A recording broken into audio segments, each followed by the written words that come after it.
Computerized Start is brought to you by my awesome patrons on Patreon,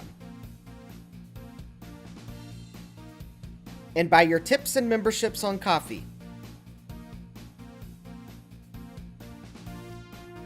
These and other channel supporters make my live streams possible.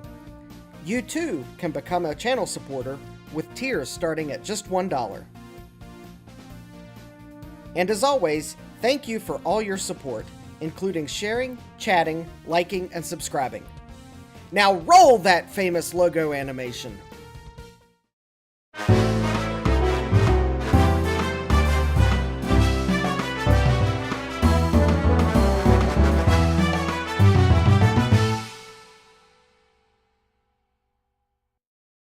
Good evening and welcome back to Computerized Start Live!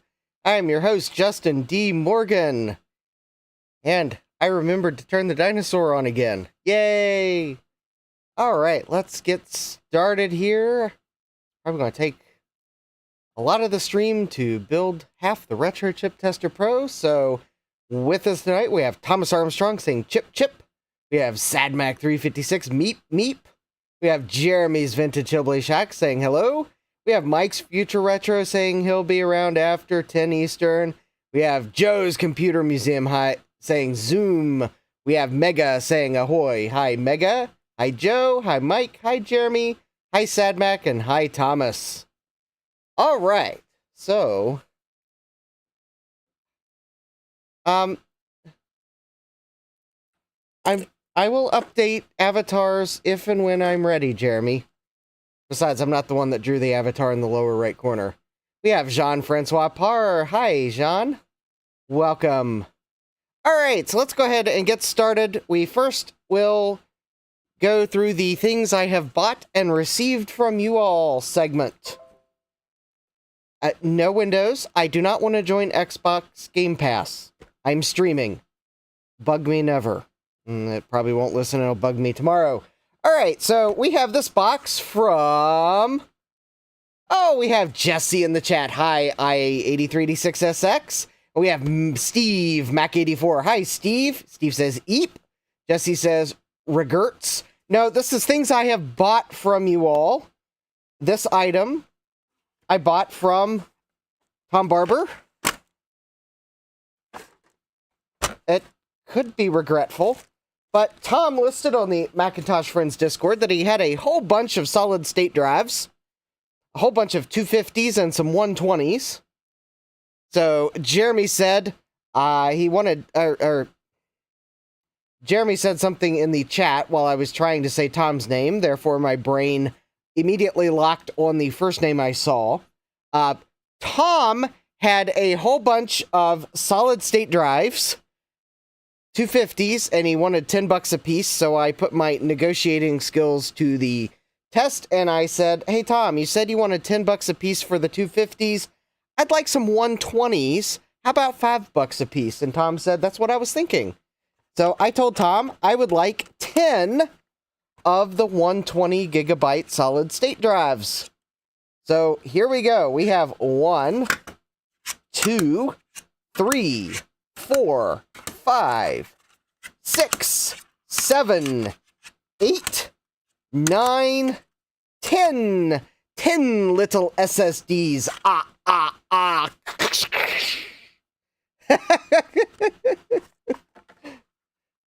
And it looks like, of the assortment, we have one Samsung 840 EVO, and 1, 2, 3, 4, 5, 6, 7, 8, 9 850 EVOs. So therefore, you're probably wondering why I wanted the 120s. Well, these are very handy in retro systems, especially ones that have like a 120 gigabyte limit or 128 gigabyte hard drive limit. Well, therefore, less wasted space, plus I wanted them cheap. So thanks for the good deal on some solid state drives, and actually, to make the deal even better, Tom had said plus shipping, but then he told me, how does $50 with shipping sound? So Tom even threw in shipping. And the amazing thing is, Tom shipped these Saturday, and they came yesterday. So it was like amazing. So anyways, thank you, Tom, for the good deal on some drives. If I have a moment of weakness, I might get some more from you. Who knows? I might get a couple 250s, but I wanted to get a bunch of 120s because I'd been looking for them. We've had a couple other people drop in the chats. Let me, let's see. Jeremy said, I deleted the Xbox garbage from my system. Wahahaha! Yeah, I should probably do that, but I'm sure Microsoft will then bug me about something else. GeoHam says, have any more? You'd have to ask Tom Barber. Or not Tom Barber. Or not Tom Barber, depending on what his name du jour is. We have Sylvestron. Good morning, Sylvestron. Welcome. Sylvestron's Bits and Bytes. Joe said you beat me to the count voice. Yes. Jesse says, I think I have a bunch of 60 gigabyte NVMe modules yet. Juham noticed the bonus screws. Yes. Yes! Sylvestron says, saw your cameo in LGR's VCF East video around the 51-minute mark. Yes. Jeremy says, so did I. Mega says, Samsung. Yes. The Samsung drives, those ones I think are quite nice. Oh, wait a minute. I got the wrong box here. That's also the wrong box. All right. The next item actually is in the category of things you all have sent me. And this package comes from Jesse, i8386SX. This package arrived today. I was pulling up to my house. I noticed the box on the porch, and then I was wondering what eBay purchase it was.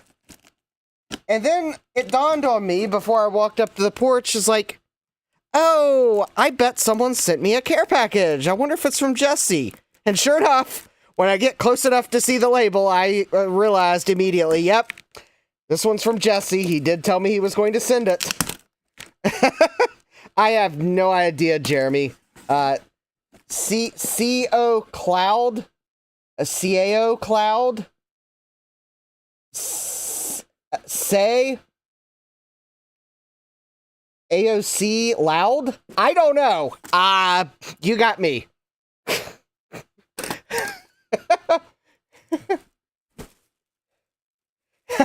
Jesse says, you got yours today, and Chris's package is stuck in Oak Creek.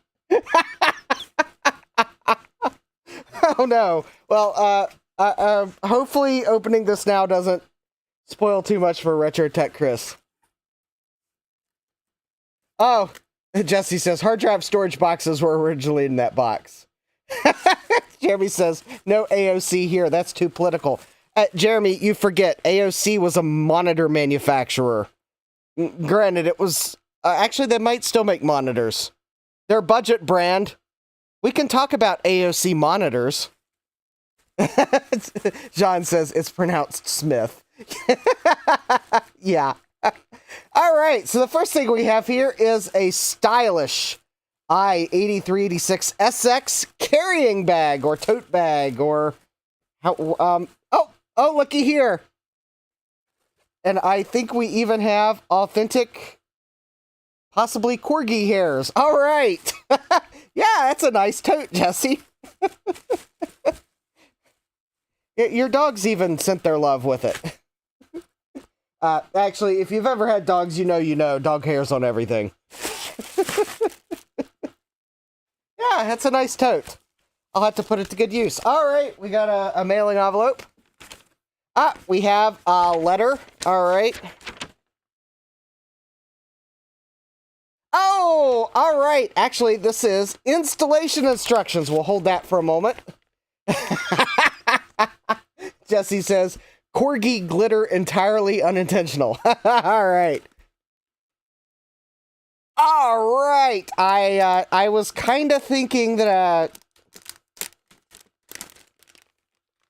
yes, so Jesse has sent me one of his brand new hard drive adapter replacements. So it looks like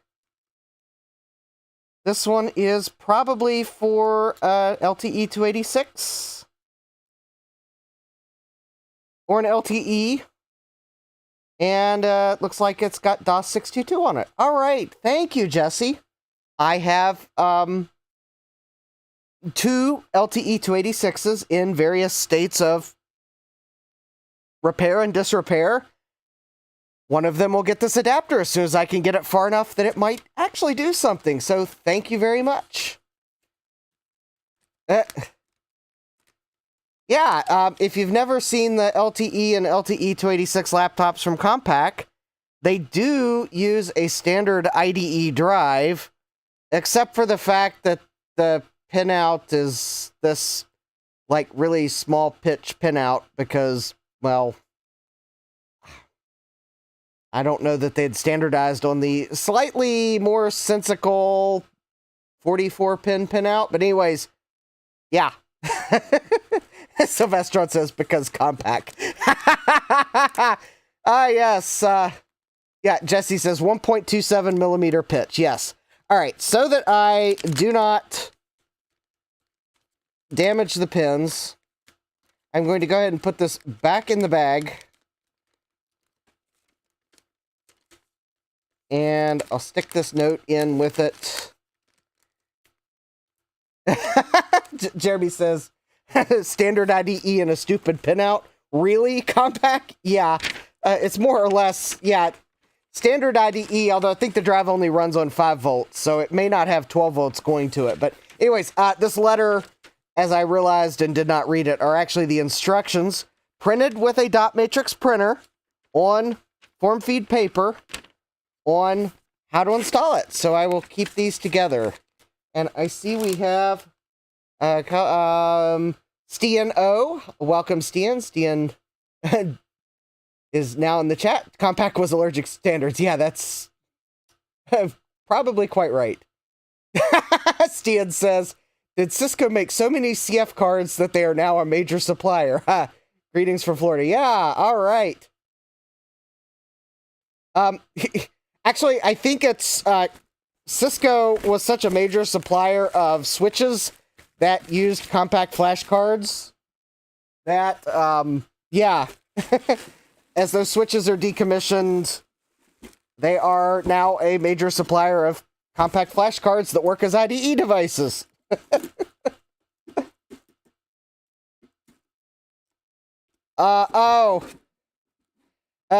Sylvestron says, just avoiding IBM patents was a habit for them, so it kind of makes sense from their point of view, yeah.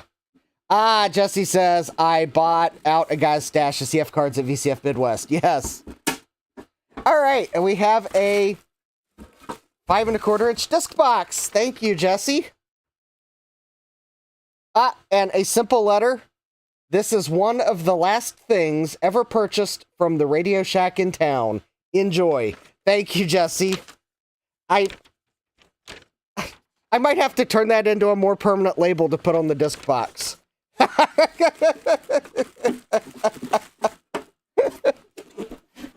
All right.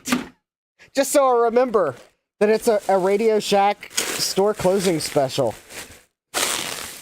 But wait, there's more. Ooh, we have a little oh, we have some EPROMs for an ideal RNG, or probably more accurately, a remove the label and erase. Although I will double check that they haven't been archived first. But anyways, cool. Some EPROMs, those always come in handy. As Stian says, nice disc box. I went on eBay and bought one of those as I kept acquiring more 5 1/4-inch floppies. Yes, it's actually kind of nice that I have a spare one now, because, yeah, I have 2 5 1/4-inch disc boxes that are full of discs, so it will be nice to have an extra. Oh, cool! Some vice grips. Your Sun CMOS batteries will thank you with tools that can properly hold them. Also, stop using Dremels on these, or do so. I'm not a cop. Thank you, Jesse. All right. Thank you. I will put the vice grips to good use. Because, yes, these will be... Oh, and they actually are a nicely weighted, so they will actually hold things in place as I cut them open. So thank you for the vice grips. Jean-Francois says, not all vices are bad. Yes, those are good vices. All right, so thank you for the care package, Jesse. I will put all those items to good use. And now, I think for, you all knew there was a mild build-up, so you kind of knew that the following was probably coming. Ladies and gentlemen, it's time for our favorite segment, Wheel of Regrets. Here's your host, Justin D. Morgan. Hey, who comes up with these titles anyway?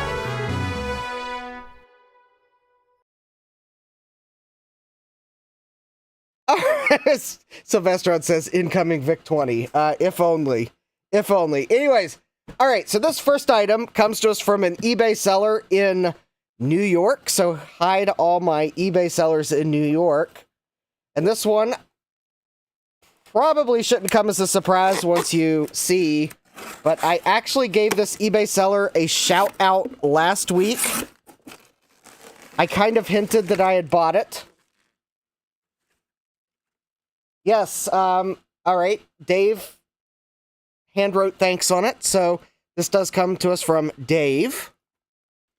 And once you see what it is, you will realize exactly which eBay seller. Oh, actually, I think the item I bought is... No, this came from eBay, Thomas. This came from eBay. However, I met the seller at VCF East. But when I saw that Dave, aka the Yankee 3D Forge, had this sign in his eBay store, I had to pick one up. We have a Blockbuster 3D printed logo. Look at this. This is sweet. You know this is going to go with one of my DVD players. You just know it. So yes, thank you, Dave. That looks awesome, and it looks like Dave might have either this is part of it or Dave threw something else in. I don't know. This could be a stand for it. No. Hold on.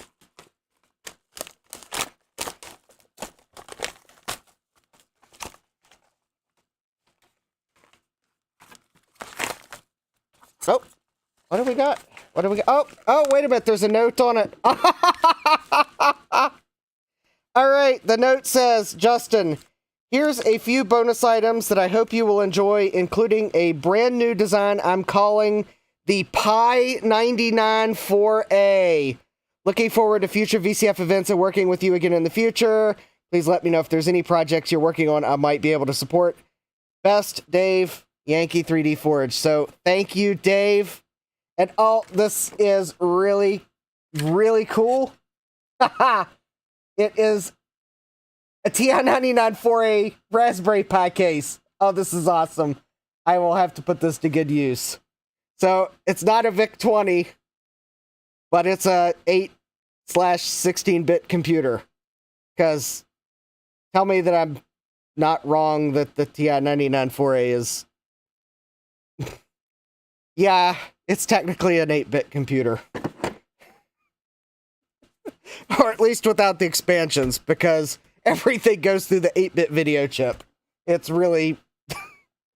I know, it's a 16-bit computer, but it's like, it might as well have been an 8-bit computer, because everything has to go through the video chip, because that's... The video chip is where the main RAM is. It's off the video chip. I don't know. I don't know what TI was thinking. It only has like 256 bytes of 16-bit memory in it. But anyways, Thomas Armstrong says it's like the 68K. Yeah.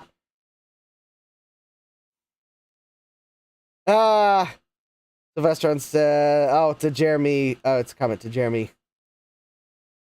Jeremy says they did have the word video in their logo, I thought. They might have had one that had it. But anyways, it looked cool. And the Pi 99 4A, Awesome. Thank you, Dave. I will enjoy using this, and this is totally going to decorate my DVD video area because reasons. So, yeah, I knew this. It's an eBay purchase, therefore it goes in Wheel of Regrets, but I knew this wasn't going to be a regret, and it will be cool working with Dave in the future. So, awesome. All right. And now, the other eBay item, because really yeah, I know, Jeremy, I'll put the logo at an angle somehow. Anyways, this other item comes to us from an eBay seller in Ohio. So, hi to all my eBay sellers and viewers in Ohio. You can probably tell now that VCF East is over that I've slowed down eBay purchases, and that was intentional. No, don't worry. I have made a few strategic eBay purchases. If you saw the condition of my oscilloscope, you'd probably realize that either I wanted to make it more painful to use my oscilloscope, or maybe, just maybe, I bought something for it and had to take photos for the seller to identify which cables I needed to be included with it.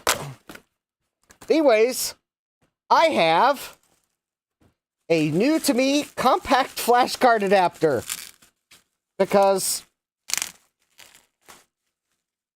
the old compact flashcard adapter I had, well, did not survive the VCF East trip.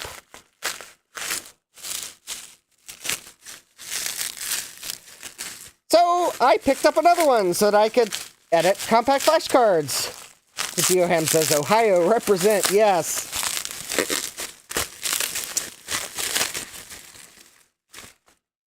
Alright, so it is a SanDisk USB 2 compact flashcard adapter. So it should mean that it'll be faster than the one it replaces, which I think was just a USB 1 compact flashcard adapter. No, sadly, it's not USB 3 because I wanted just a compact flashcard adapter, not a 27 billion in one adapter that adds 13 million drive letters to Windows. I just wanted one that adds 1 drive letters to Windows, so that if I need to write a card while I'm live streaming, I'm not playing guess which drive is the compact flash card. Yeah, I will get a USB 3 one, but it won't be from eBay. I just have to figure out who's an authorized distributor of the one I want to make sure I actually have a warranty for it this time around. But at least I've got one that's USB 2 until I get one of the good USB 3 ones that has a lifetime warranty. So we are going to plug it in. I am going to hear that it only bedooped once, meaning it's probably functional, and then I'm going to plug a random compact flash card in, and I'm going to make sure it actually mounts on the desktop. Oh, there we go. We have a green activity light. And what do you know? It is reading the card, so looks like it works. All right, so I will be able to... There we go. Now when I need to edit a compact flash card, I have the capability again. But anyways, yes. So, looks like that is not an eBay regret. All right. And that's actually the bottom of the unopened eBay item pile that I was going to open tonight. I do have one more item from eBay that's not opened.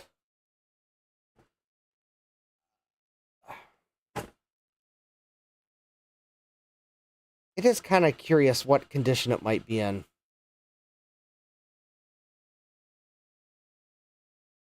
All right. Hold, please. I'm going to go upstairs and grab one last box. We'll go ahead and open it tonight, because only 2 eBay purchases. I'm running ahead of schedule, and I'm thinking the thing I bought for my oscilloscope might show up Thursday. So, hold please, I'm gonna go upstairs and get a box.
All right. And this item here comes to us from an eBay seller in Michigan. So hi to all my eBay sellers and viewers in Michigan. This actually arrived like 3 weeks ago. 2 or 3 weeks ago. Anyways, I bought it in the lead up to VCF East because I didn't know if I'd need it or not.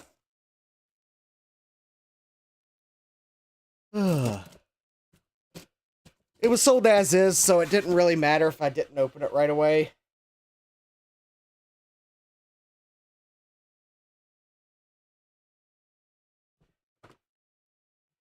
Because it could be, I mean, if it's totally not what it said it was, then I think I can still tell eBay it was not as described. Or it doesn't work.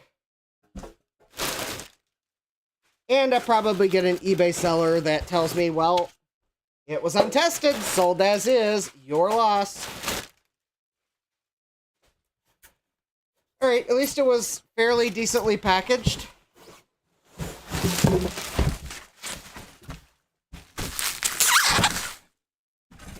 And I'm spilling the contents of the box out everywhere.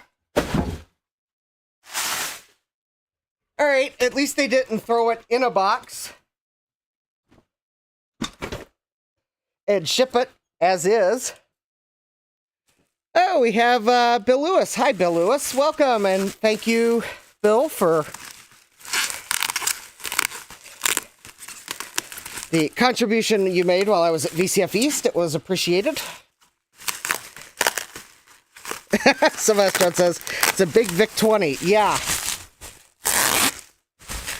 All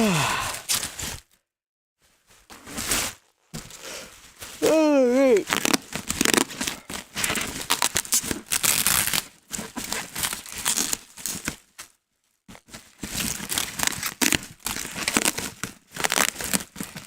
So I guess while I open this up, I will, there was one thing about LGR's video. I'm sure a couple of you saw it. So LGR points out in his video that Silver Ball is like $18 for 1 hour. Which, yes, it is $18 for 1 hour. However, there is a second admission price. I always think it's the kind of the funniest admission pricing because it's $18 for 1 hour, but it's $20 for unlimited. So you can stay all day for $20. I think the $20 unlimited's good till midnight or something like that. So if you're going to be there for more than 1 hour, it's only $20 to stay there all day and you can leave and re-enter. So if you've got the unlimited pass, you can leave and re-enter, and as long as your wristband isn't expired, you can come back in. So you could, like, go there for a while and then go out to eat dinner and then come back. So, so if you are in the area, and also, I guess LGR, he went Friday night, but the gathering usually is on Saturday night, where a bunch of the people that are, I guess, exhibiting and their friends usually go Saturday night. So, although maybe Friday night too, but anyways, what do we have here? I would recommend Silver Ball, and if you saw LGR's video, I think he gave a fairly good walkthrough to give you an idea of all the arcade machines they have. My favorite's the Star Trek The Next Generation pinball machine. That one's pretty awesome. Yeah, okay, this is an Amdec Video 310A. And it is supposedly untested. The anti-glare filter appears to be intact. I'm not sure exactly what the filter material is, but it's probably very, if I said that it might be pantyhose stretched across the front of the screen, it might be closer to the truth than any other guess. Yeah, Thomas says, my favorite monitor. Jean-Francois says, 310A, different model, but same case. Love how it looks. Yeah, it looked pretty sweet. I believe it is untested. So we will give this a try. I believe this is a monochrome monitor, so I am going to need to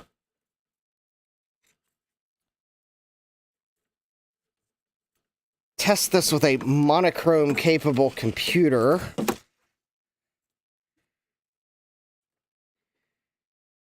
Which means, oh, okay, that's flexible. The plug end here looked kind of weird, but I think it's just flexible. Yeah, Jean-Francois says MDA, I think. I want to say this is amber. I believe if you point an ultraviolet light at it, then you can tell what phosphor it is. I don't have a UV light. Oh, wait. Or no, I don't have a UV light. I have a UV camera. All right, so let me see here. What computer do I have that has MDA graphics that I can easily plug into this? It is, of course, going to be the computer that I have upstairs, which I took upstairs so I could test a CGA monitor that's not unboxed, but, well, I guess I just admitted I have a CGA monitor, too. But yeah, I believe, given the number of pins missing, that is an MDA monitor, so I think I need to go grab my Emerson 8000 EC, which does support monochrome, because I've got a couple video cards down here that probably support monochrome, but finding the jumpers for them is going to be the trickiest part. Sylvester says, you just picked up an IBM monochrome adapter. Drop it in something fun. Oh, that's right. I did get a monochrome adapter. Ah. All right, let me... Well, in the sake of time, I'm going to not drop it in something... Well, oh, wait a minute.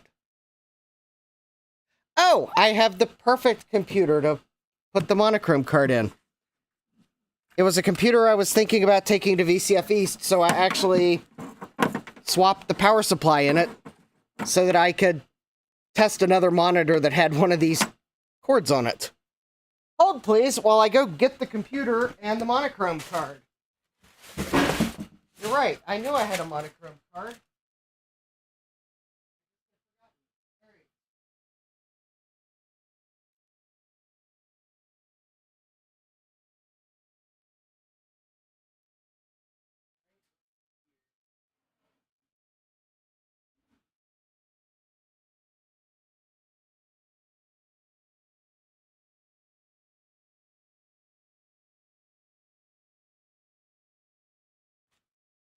It's the Talking 286, if anyone's wondering.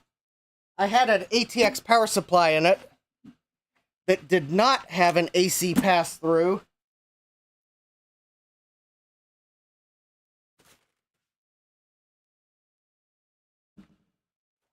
And the Thursday, or I guess it was the Wednesday before VCF East, while I had an HVAC, or I had a plumber down in the basement, I swapped the power supply in it for an ATX power supply that does have a pass-through. Oh, I just realized.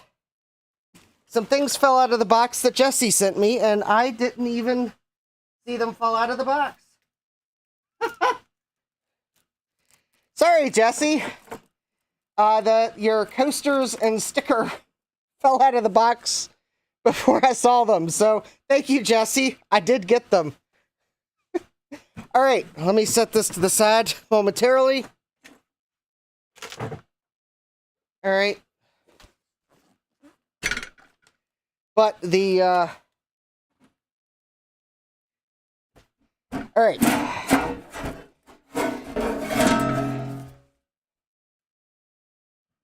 Yes, now you see what my ceiling looks like. Insulation! Alright, so I've got the Talking 286 here. And let's see here. Somewhere I've got my iFixit tool set. Oh, there it is. So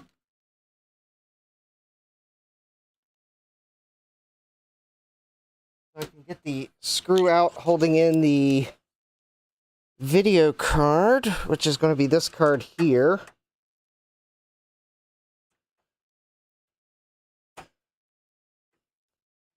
Which you'll probably, some of you might be disappointed to hear that it's not a Trident card, because I've got another 286 that has Trident built in, but it's probably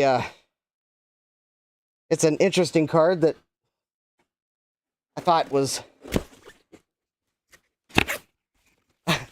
Jesse says, you're the first to get the sticker, Trina will be second. Gutbomb says, I'm still about 6 minutes behind, but what a beauty of a monitor. Well, maybe by the time Gutbomb catches up, we'll have the IBM monochrome card installed. I probably should check it for shorts before I plug it in.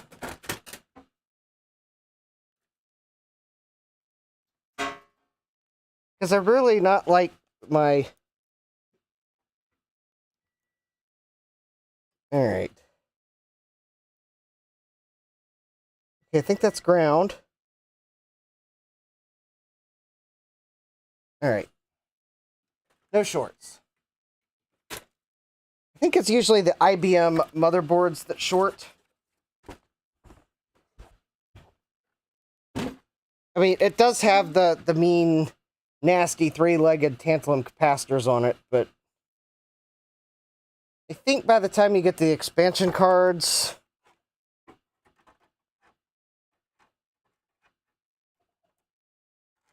I mean, I'm sure they can still short and pop because they're still 16 volt rated, and they probably should have been 25 volt rated, but oh nope, this card should go in this slot. I was about to say that, oh, this won't go in the slot because it's 16-bit slot and it's got a chin on it, but no, this card actually totally will plug in. It is not prohibited from going into a 16-bit slot. It's probably a newer revision. Bill Lewis says, I've had them blow on the mono cards. All right, well, it's a risk we will just have to take. Besides, I am going to have to put the lid on. Alright, well, we could have a fireworks show, but we won't see it, because in order to plug the monitor in,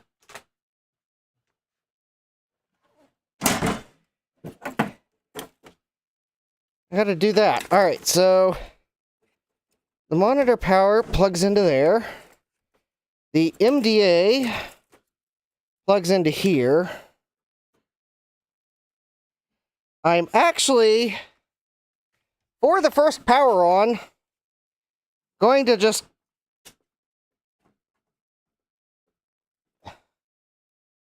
powered up.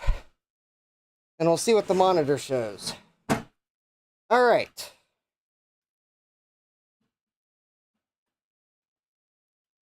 Well, I heard some noise from something.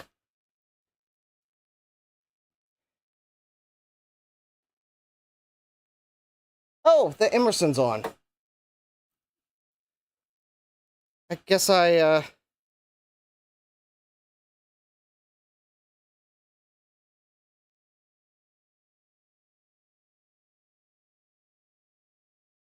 Oh, wait a minute. Hold on. Hold, please.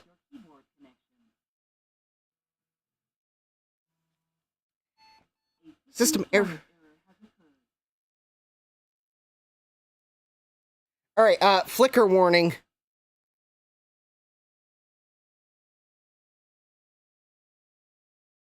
Yeah. So that's what I'm seeing, so... Either the IBM card's not set for the... Oh. The monitor type mismatch the problem? Hold on. Let me plug a keyboard in and see if setting the monitor type fixes that. Either that, or it's the wrong video card for the monitor.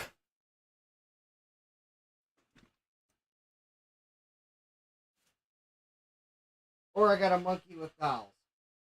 Or it needs recapped. But first, let me just find the AT keyboard that has gone into hiding. Or is it up? No, it's not up.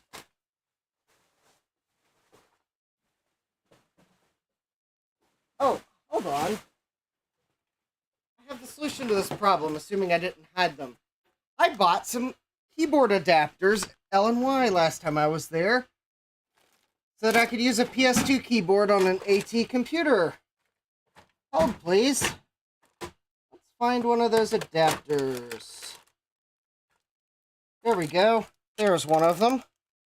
$5 as is. Considering it's a passive adapter, it probably works.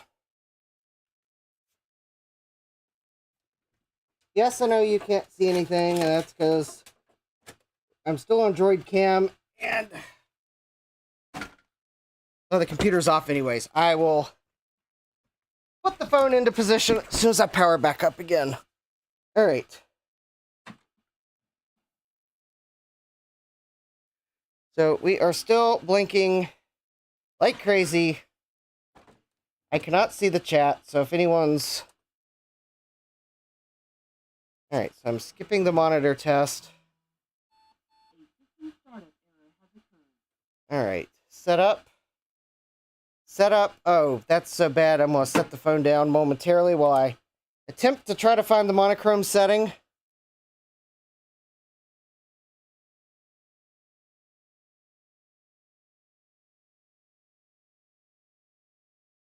Oh, there it is.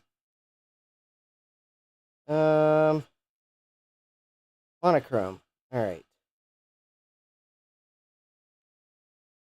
Changes have been saved.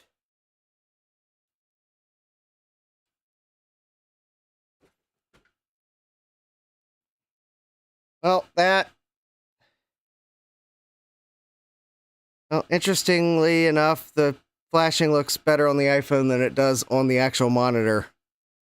I'm presuming that I probably need to change the vertical... Is there a vertical hold setting?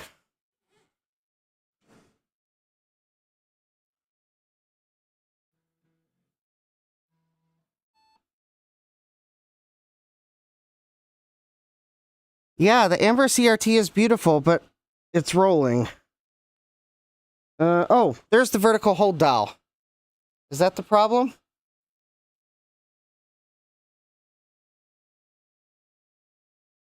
Hey, it's just the vertical hold. All right. Oh, I gotta put the compact flash card into it. Hold please. Let me see if what I did with the compact flash card. Oh, there it is. Alright, so we're gonna put the compact flash card in. like so. You can actually see the new power supply. Well, quote, new power supply. It's actually, I think, an ATX 1.0 power supply, so it has the nice loopback. I bought 2 of them from Trina, and now one of them's in use. So I can actually plug monitors that need to plug into the computer into this computer. So actually, it looks more like it would have when it shipped from Emerson. And I guess while I've got Droid Cam out, if anyone's curious, there's the compliance label. Whoop.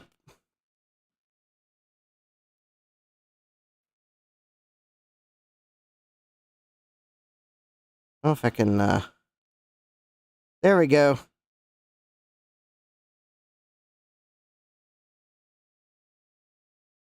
Alright, there you go. Alright, so let's power it up again. Alright, I bet the V-hold got bumped in shipping, because either that or it's, well, I guess it could be particular to a video card. Oh, okay, come on. Focus. There we go.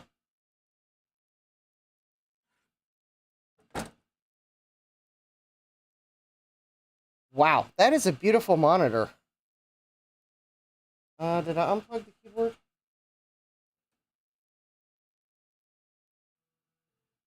Oh, I must have just not pressed escape. There we go.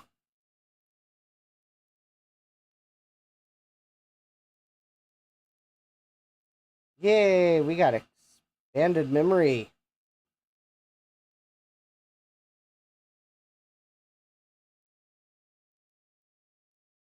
All right. Let's see here.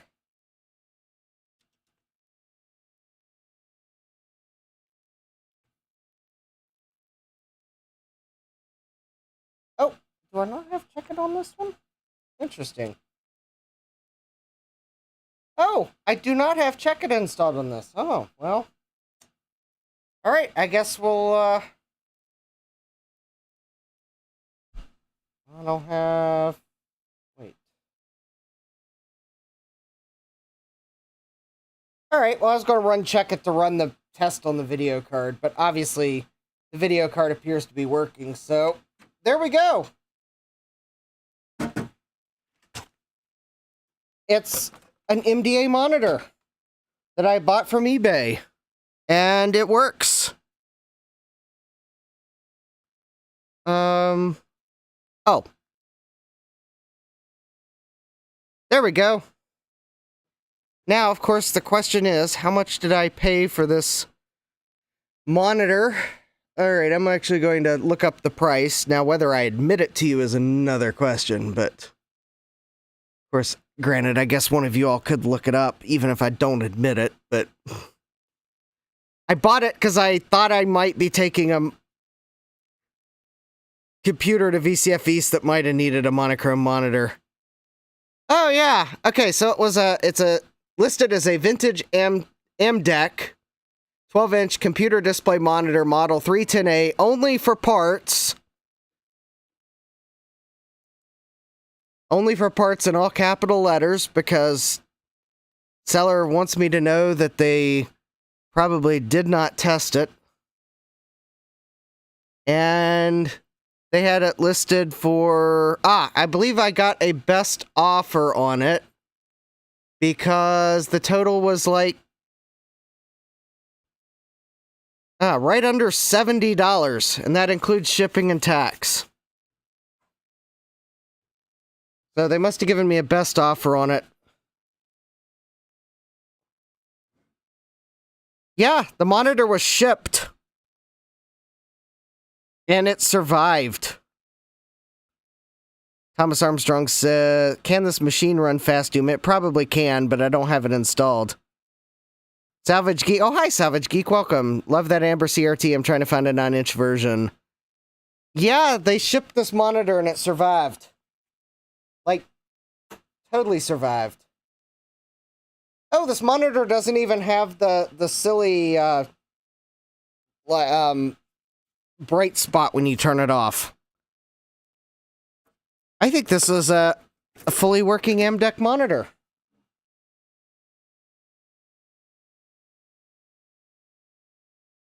And I didn't see any burn-in or anything. It looks really nice. Jeremy says, good seller. Yeah, I know.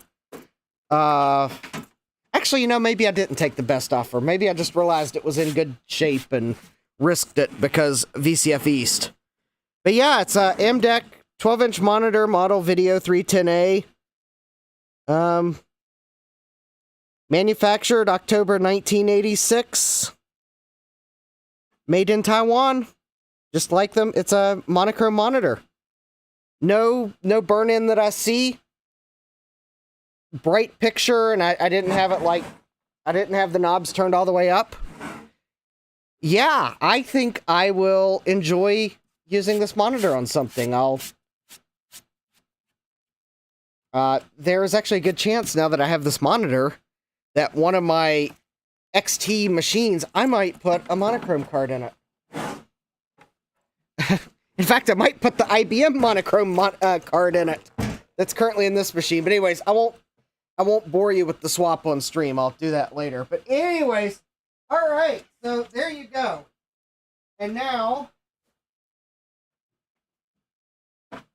I will point out that I actually bought 3 monitors in the lead up to VCF East.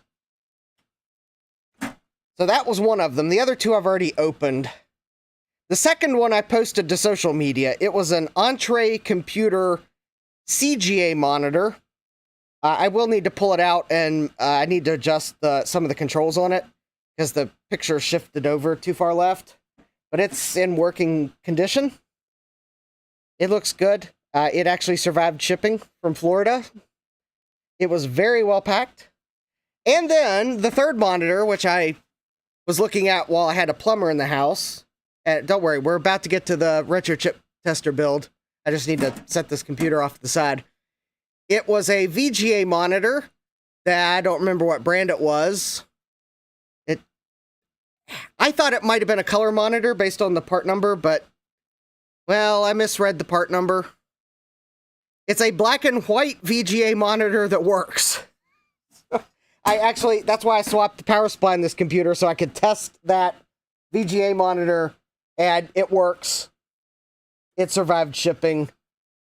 So somewhere I'll have a monochrome VGA monitor I can use. I don't think there was any burn-in on it as well. So, anyways, I'm about to pull my PS2 keyboard off the bench. That would be bad, although I have a spare. So not a non-recoverable error.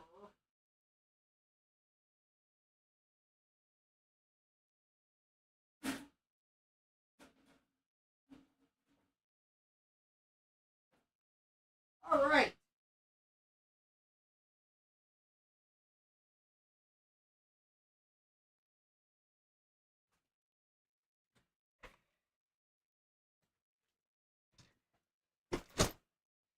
Yeah, if I'd only realized that I wasn't going to have room for so many CRTs, I could have maybe saved myself 200 and some bucks in buying monitors in the lead up for VCF East, but, well, at least I'm probably good on monitors now.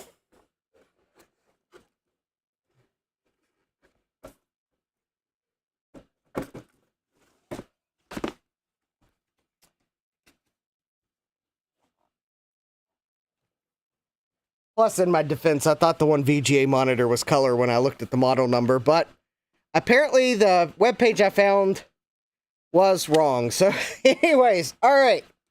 So we will get on with the Retro Chip Tester Pro build. I'm sure that's why a lot of you have tuned in tonight. So let's take a look at this. We'll take a look at this kit. So this I bought from American Retro Shop. J&M Consulting at VCF East. They were selling these for $339 in kit form. I looked it up on their shop, and these normally go for $369.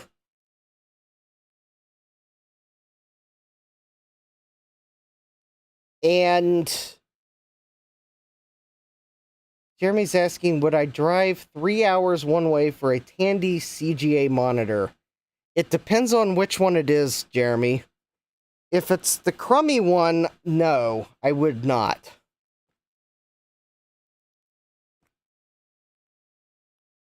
If it was the good one, then I might.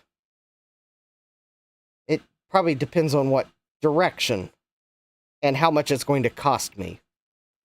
But anyways, and the time frame to pick it up. CM5, I'd have to look that one up. Anyways, so a $30 discount. Plus I didn't have to pay shipping. So what is in the kit? All right, so I have already removed the letter that gave the information, that gave the instructions for registering the kit so you can get firmware updates. So in the kit, we have the components to build the retro chip tester. And it looks like they are organized into bags. The bags have numbers on them, so it might even be build order numbers. I'll have to look at the instructions. We have the business card.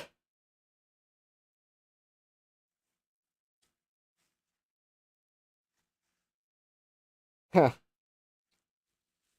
Apparently they are located on Roanoke Avenue in Riverhead, New York. I laugh because I used to live in Roanoke, Virginia. Also, fun fact, in Roanoke, Virginia, there is not a road that named Roanoke. There is, however, a Salem Avenue in Roanoke. Next door to Roanoke, Virginia, is Salem, Virginia. They do not have a Salem road named after Salem, but they do have a Roanoke Boulevard. Or a Roanoke... Yeah, Roanoke Boulevard. Yeah, and yes, the two roads are basically the same road. It's just when you cross over into the other municipality, the road name changes. So, a fun, useless fact that you'll never use at a trivia party. Alright, so there we go. If anyone's curious about the marketing information they included, picture of the final product. We also do have some peppermints, which I may enjoy while I'm putting this together. We've got the, I believe, the power supply board.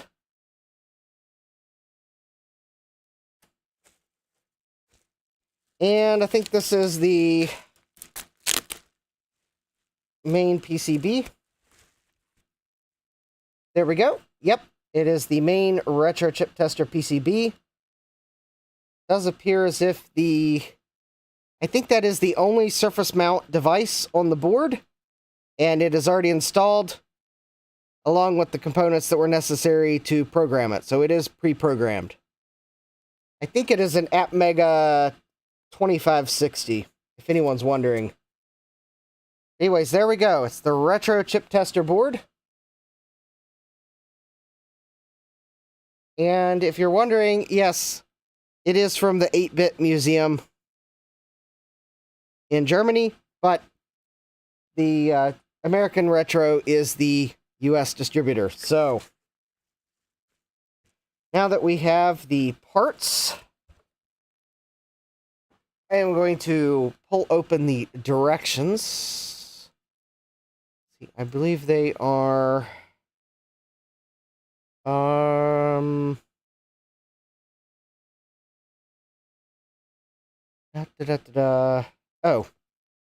probably not going to be able to pull them up on my computer because the email is on my phone. All right.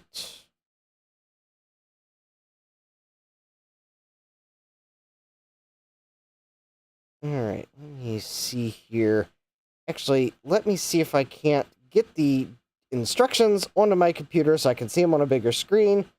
But one moment, I forgot how the instructions were sent to me, or I would have probably already done this. All right, let's see. J&M Consulting.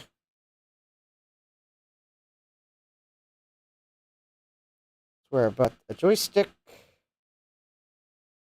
That's the purchase. Let's see here. And up.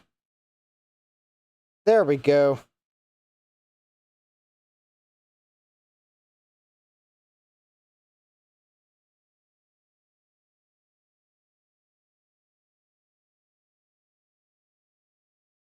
Okay. And let's see here. And I want to allow that once.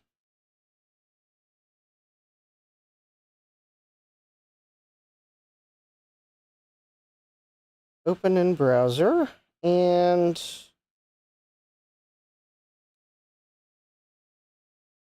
oh, let's see here. Manuals.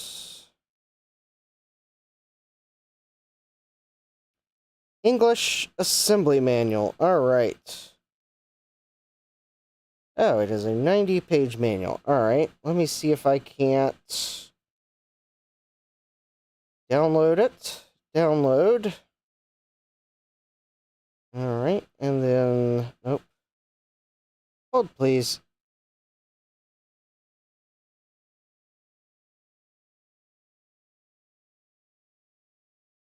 Downloads. Assembly manual. Save it to files.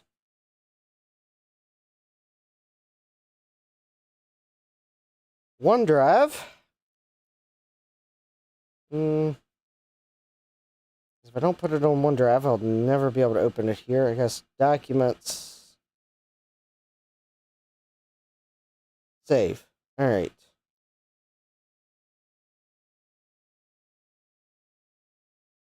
All right. We are uploading to OneDrive. Yeah, it's a 90-page. Stan says that's an awesome board. Sylvestron says, hope you got a few hours. It is tedious. Yes. In fact, I was already assuming I would not finish this tonight, so Thursday's live stream is the continuation. Thomas says, 90 pages, my OCD. Ah. Oh, yeah, I bet it will really get your OCD because it's not all 90 pages of assembly.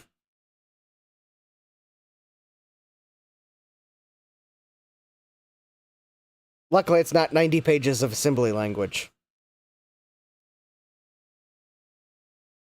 All right, while I wait for this to upload to OneDrive at breakneck speeds. Oh, I think it might have finished. All right, well, I gotta wait for OneDrive to sync it now. Let me re-remember what monitor the Tandy CM5 is. Let's see here. The Tandy CM5 monitor was the less expensive CGA-compatible monitor. It was a very basic monitor, had a reputation for being reliable, but Tandy cut some corners on the picture tube.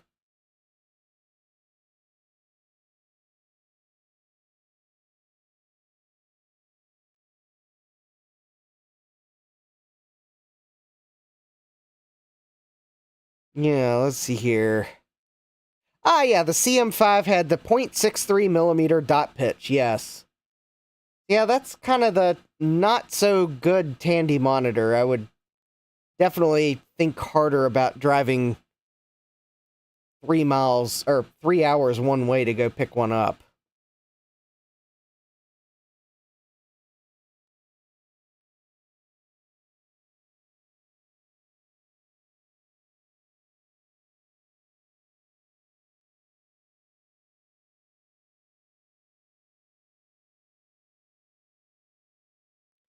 Savage Geek says, long drives are the best. Well, it depends on what direction it is. I mean, if I can do other things in the same direction, or if I happen to be going in the direction already, I mean, I could be more amenable to picking one up. But if that is not a monitor where I'm going to say, let me drop everything and go drive 3 hours to pick it up. All right, I have the directions on this computer, so I'll be able to Alt-Tab to them and read them much easier. All right.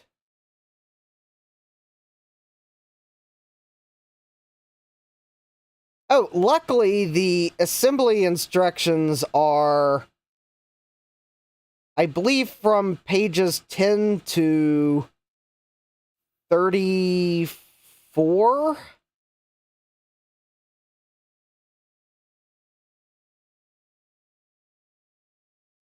Because it looks like pages 35 through 39 are experiments, and pages 40 through 66 are troubleshooting, and pages 67 through 85 are examples of programming the AT Mega. Oh, if you have an unprogrammed one, probably. And then pages 86 through 90 are tweaks. Alright, so it does appear as if there is extra information here. Alright. They have some warnings. Take your time to assemble the board. Plan at least 4 to 6 hours. Make sure there is good ventilation when you populate the board or use an extractor for soldering fumes. Wear protective goggles when cutting off wire ends. Yes. Alright, and they also say the following step is not necessary if you have a pre-assembled circuit board. The AT Mega 2560 should be soldered first. Alright, no problem. It's already soldered and pre-programmed. Alright, and then, let's see here. Then the next items are the resistors, the USB socket, the diodes, and the Z diodes.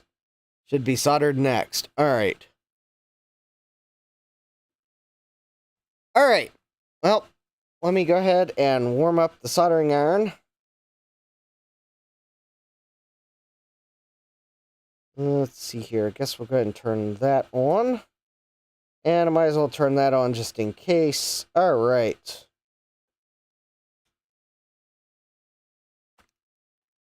And we'll turn this on.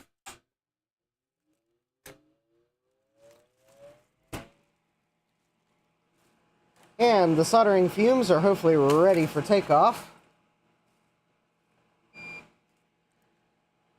The soldering iron has partially warmed up.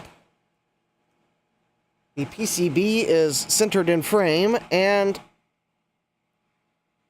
I have my safety nerd glasses on. Alright. So let's see here. Are these? Alright, so let's take a look at these bags here.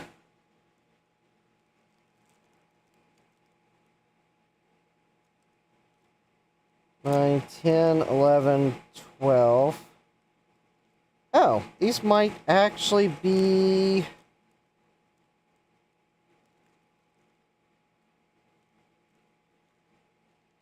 Huh. So they've got numbers on them.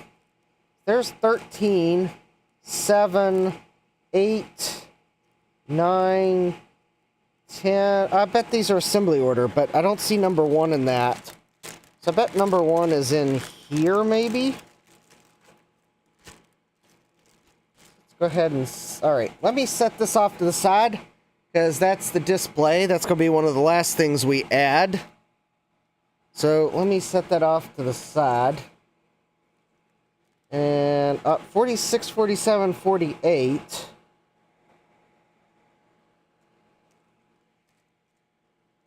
Ten sockets.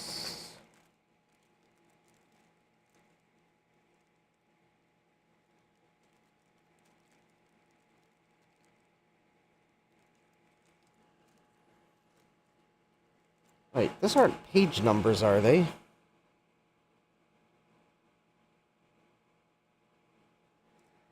Thirteen, 7, 8, 9, 10, 11, 12, 6.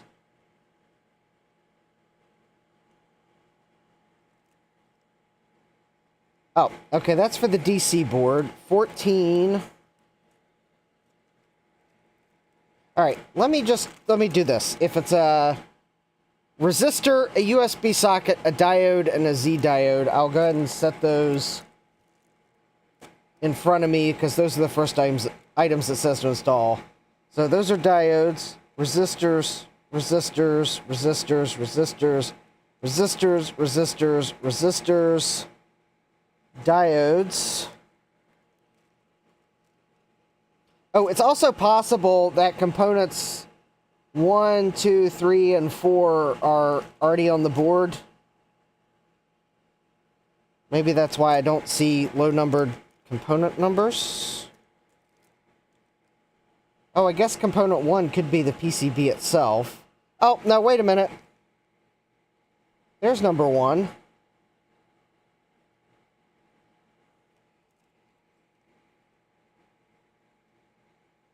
Okay, I don't know what these numbers mean. They're not quantities, because then there's a quantity on the label. But they're not installation order, because I don't install the capacitors first, so I'm not exactly sure what those numbers are. If anyone's wondering, your guess is as good as mine.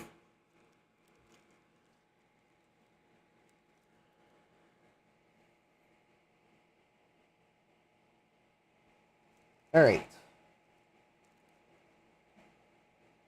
Let me double check that I can read the legends.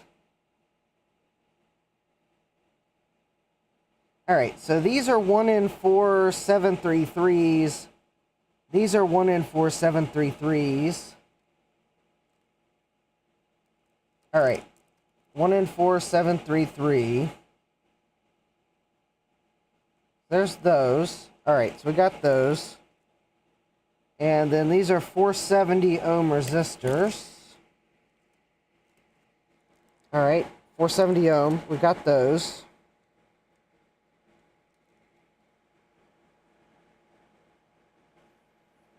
Actually, how about let's do that first. We will do the resistors and diodes around the ZIF socket. That seems like the logical first choice.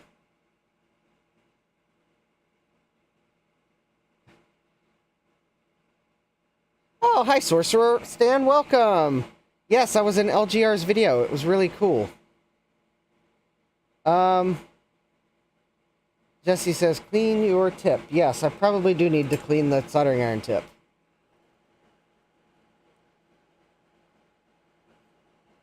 In fact, I will actually, not only will I clean it,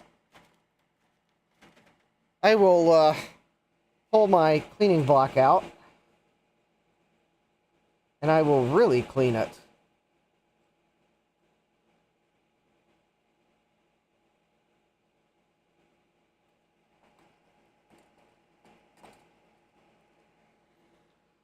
And actually, that still doesn't look that great, so I will pull the tip tinner out, and we will do that. Alright, we'll see you later, Thomas Armstrong. I guess I gotta catch up with my chat here. Alright.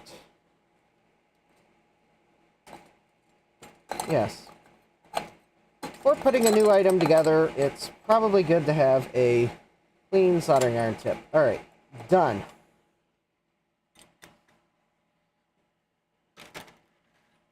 Stian says, soldering fumes. Second best after diesel fumes. Jeremy says, safety nerd glasses or BCGs. I do not know what a BCG is, Jeremy. I don't get the military reference. Sylvester says, they'll be in the order in which you install them. Yeah. Start with the shortest components to small resistors and go up there in height. Yep. Sylvester on this says, oh, well, then I have no idea. Yep.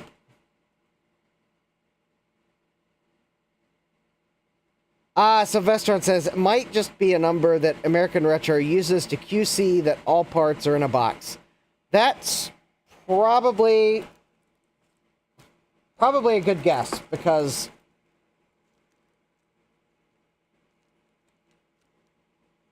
I don't know what else it could be. Alright.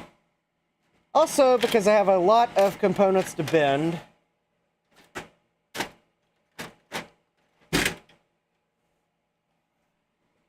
and in the hopes that my little bending tool will help me bend them nicely, I'm going to pull out my lead former, which I got from Retro Rewind. And I think I'm going to start with the diodes, and then I'll do the resistors, and the resistors, and the diodes.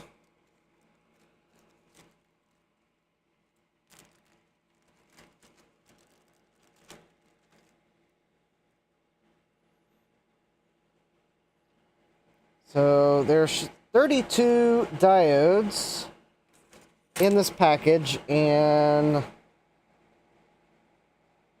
1, 2, 3, 4, 5, 6, 7, 8, 9, 10, 11, 12, 13, 14, 15, 16, 18, 8, 9, 3. Oh, so all these diodes are going to be used here. So I will go ahead and I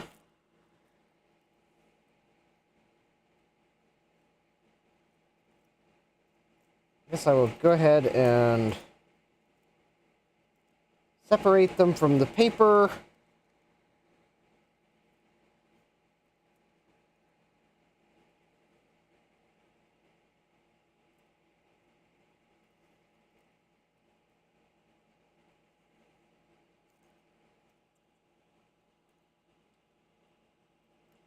Fortunately, alright. I'll probably just have to pay close attention to where the line is, because that...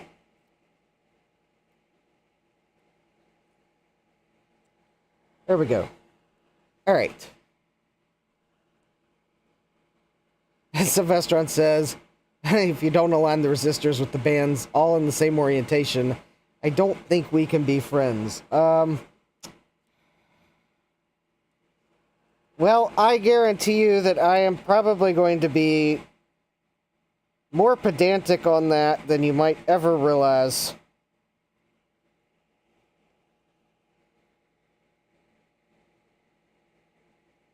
It will probably get quite annoying at some point of how...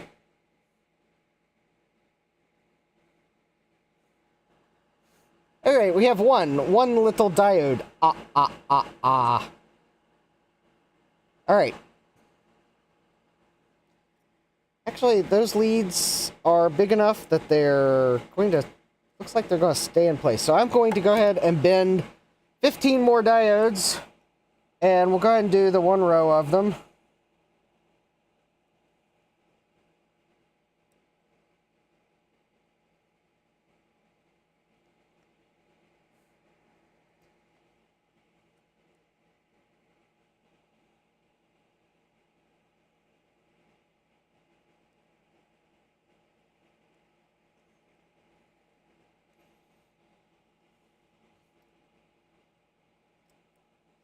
Let me, as I bend these and put them on my mat, I'm going to put them band side pointed to the left. Hopefully I don't knock the little pile over. And that will hopefully let me insert them quicker into the board. Obviously, I will check to make sure that they're all correct.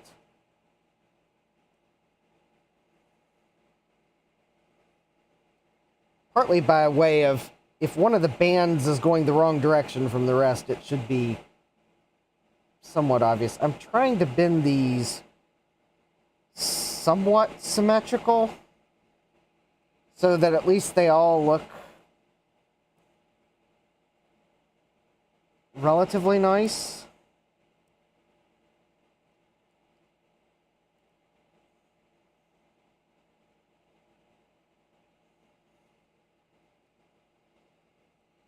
Because this thing goes in a clear case, and I haven't bought the case yet. I decided I would wait till I got it together. Just in case I found a better case somewhere that's not the acrylic one they sell for it.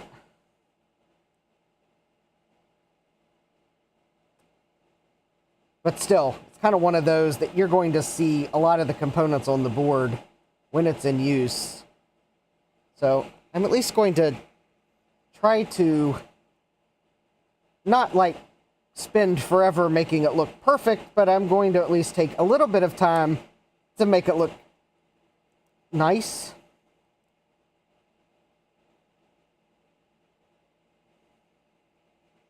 If that makes sense. Alright, I think that's probably about 16 or so.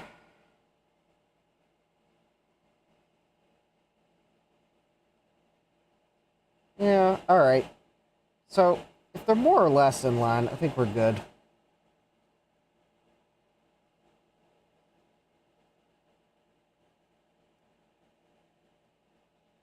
Yeah.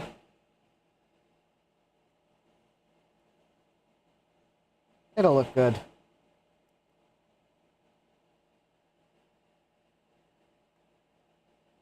I know the instructions said to not, like, do too many at once, but...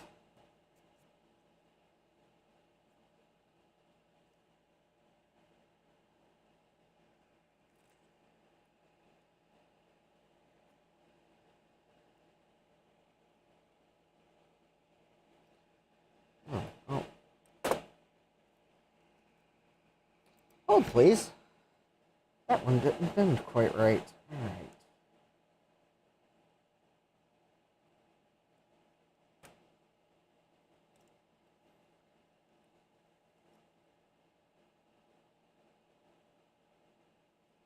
Alright, let's see if that's better.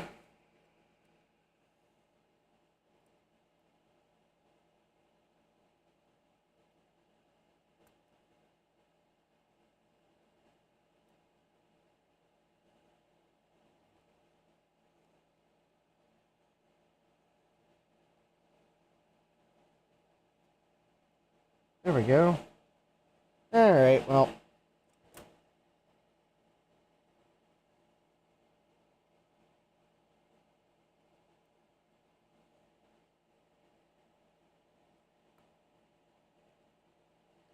Believe me, there was a moment where I contemplated the fully assembled version, but then I realized, wait a minute, that's channel content.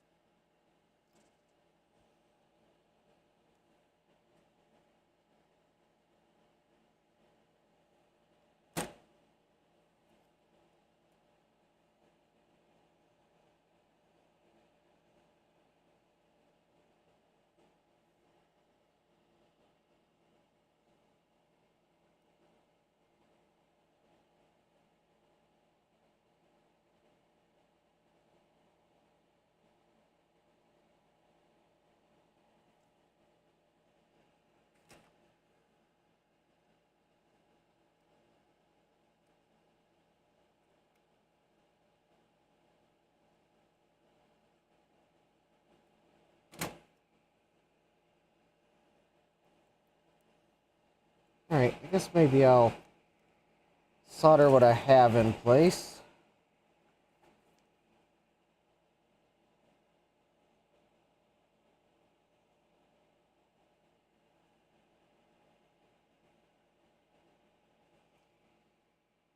Yeah, alright.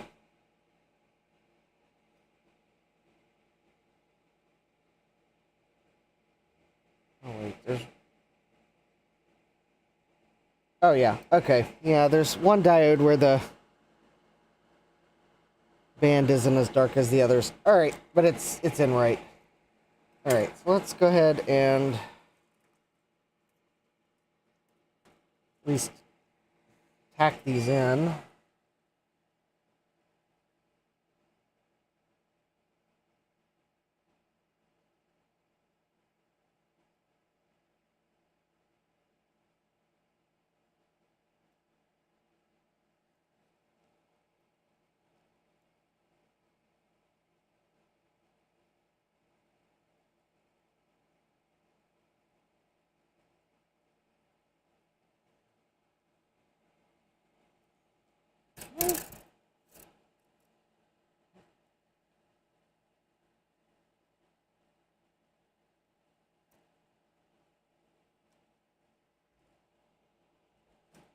And of course I just knocked the pile of diodes over.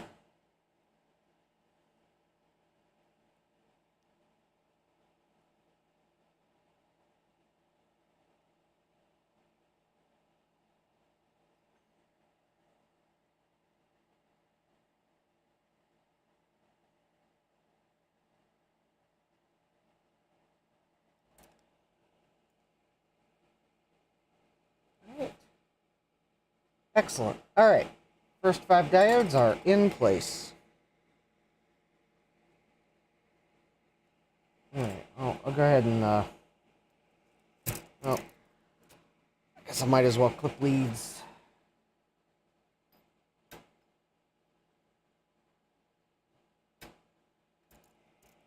Alright, so I am going to set some of these.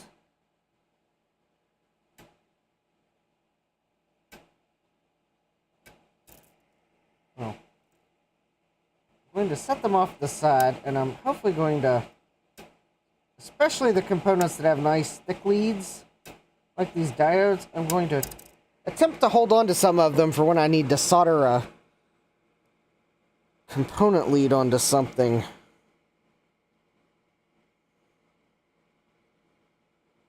Because these diodes have the nice thick leads. There we go. But I'll go ahead and solder them every couple of diodes just to make them easier to manage. In fact, actually, maybe to make them easier to solder, maybe what I should do is maybe do every other one. That'll give me room to get the soldering iron in. And then come back and fill in. Because then I've got more room around the leads to solder. Let me give that a try on these. In fact, the instructions almost said as much, suggesting to do it this way. Do a few at a time and make yourself room. So let's try this.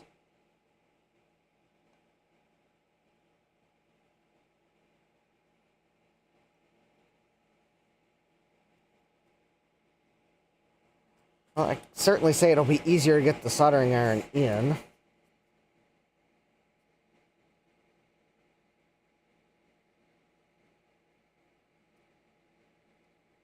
Oh.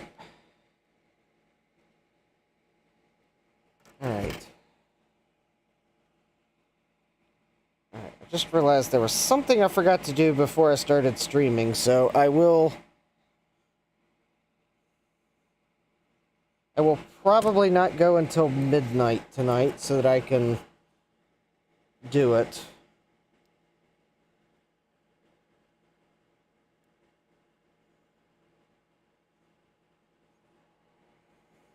I knew there was something I needed to do before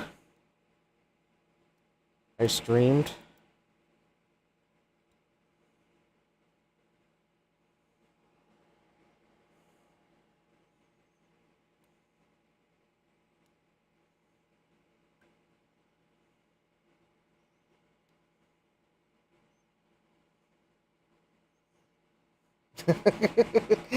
Yep, Jesse knows what day it is. Yes, it is related to taxes.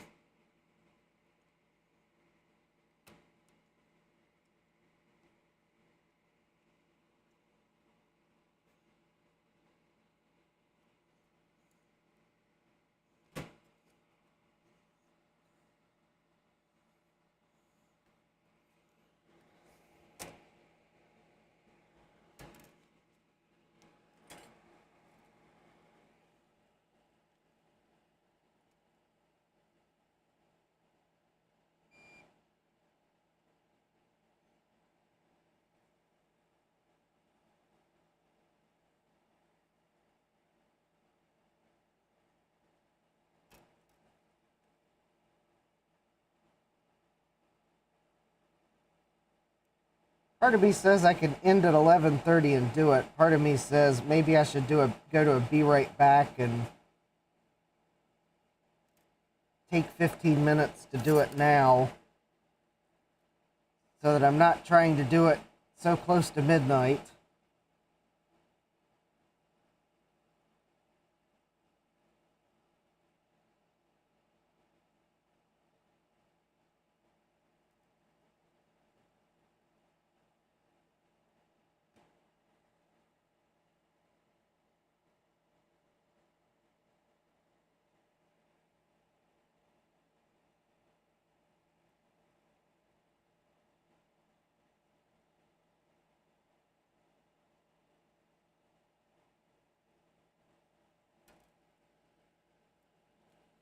And part of me says, you know, you wanted to fill out that paper form and actually just mail it in so that you weren't dealing with a web server so close to a deadline.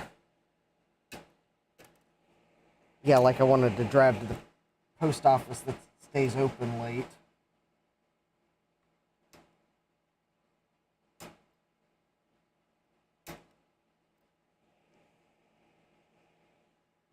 Yeah, maybe considering I know what web servers can do so close to midnight, maybe I should go to Be Right Back and go submit the form I need to submit before midnight.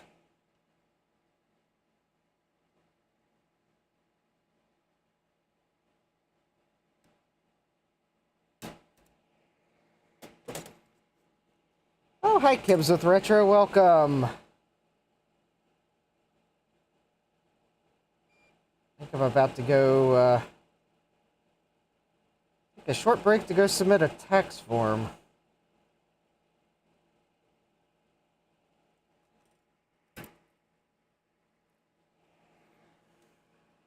Yeah, Jesse says never trust a government site. Socket wrench. Yeah.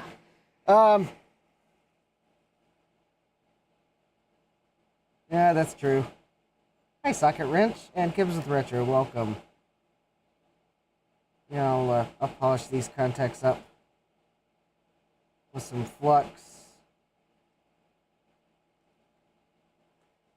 Let me get these stray solder blobs off the board here. Alright, let's see, what? 939. Alright, so I am, to Jesse's point, never trust a government website. Alright, I am going to go take a quick break. I wish I had hold music now, but it's too late for me to set that up. So, it will probably take me 10 or 15 minutes to do this, because I think the IRS makes you set up a new account every year to do the fillable forms. Anyways, I need to go elevator music on YouTube. Oh yeah, I guess I could, Oh, Sylvester says I gotta go get back to work anyway. See y'all.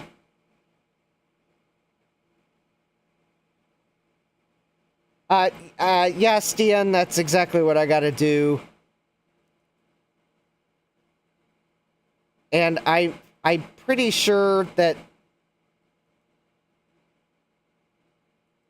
that's kind of one of those things that if... Actually, I think if they accept it, you may not hear anything from them. And I think pretty much they usually just accept it because... reasons. So anyways, yeah, I gotta go fill out the extension form. I realized last night when I started to do it that I had forgotten to look up a number, and I did that today. And then, of course, I forgot to do it right when I got home from work. So anyways, yeah, I'm actually looking here to see if I can't find some hold music. Browse, let's see here.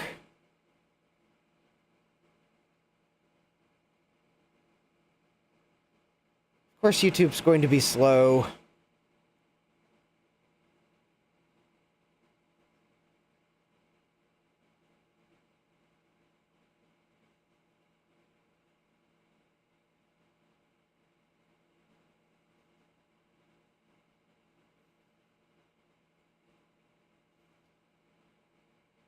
Yeah, I had to... free. Oh, here we go. It's the, am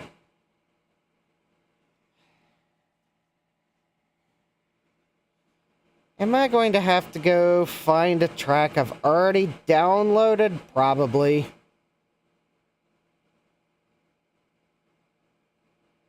Alright.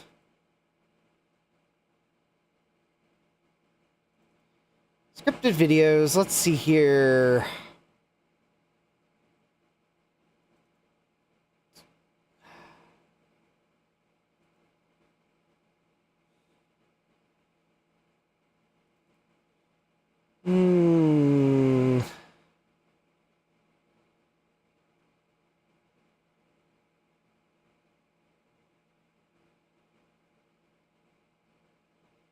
Hold, please. I'm trying to find the source. I got the music in mind. I just have to find where it's already down. Oh, of course, their site. I threatened to go find where I've downloaded it, and their site cooperates. All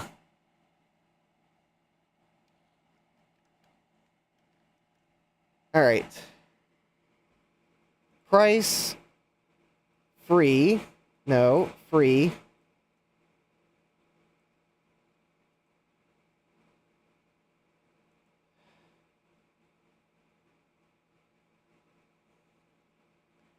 Fine, I'm still finding it.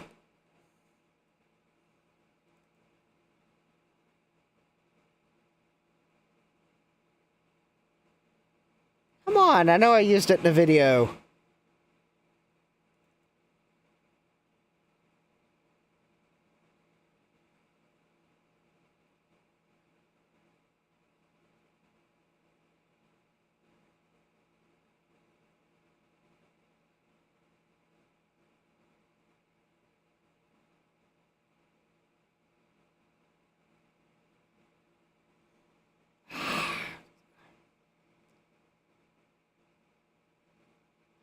All right.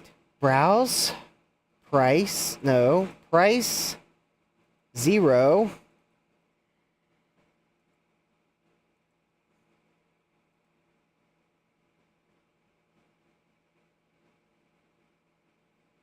All right.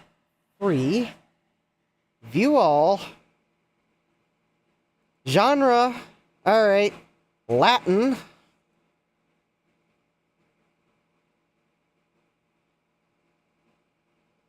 Scroll and hopefully remember the name of the track.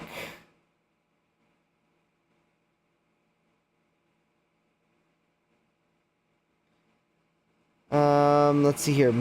License. That doesn't matter. Mood. Vocals. Instrumental only.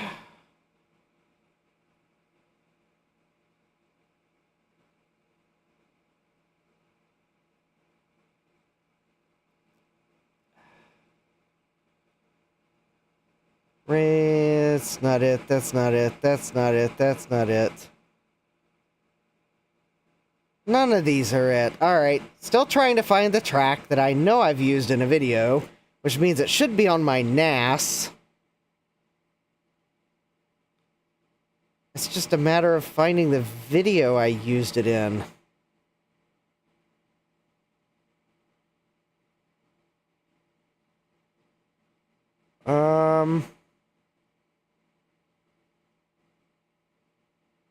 Nope.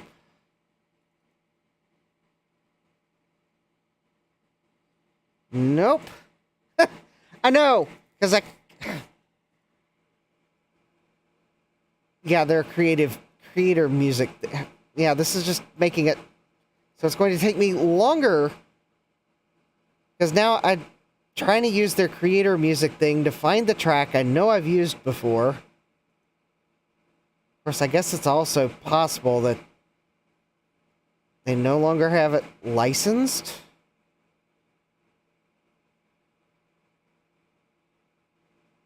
Alright, genre. Alright, fine.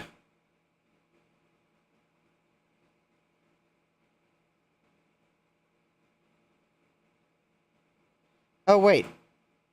Maybe it's not Latin. Maybe it's Brazilian. No, it's not Brazilian. Come on. I'm trying to...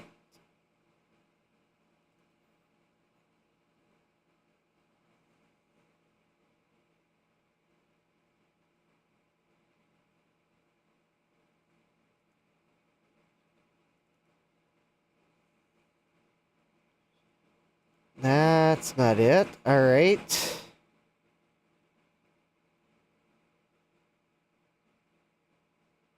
Nope.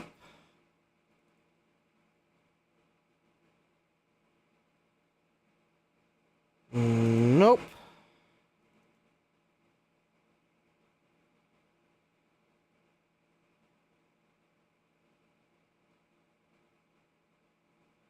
Nope. Yeah, I know. I really...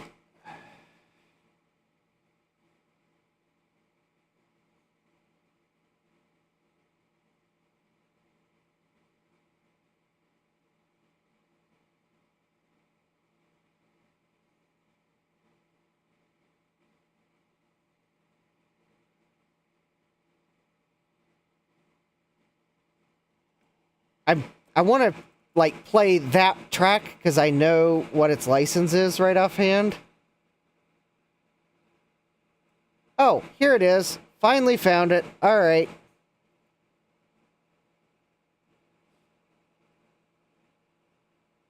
Properties.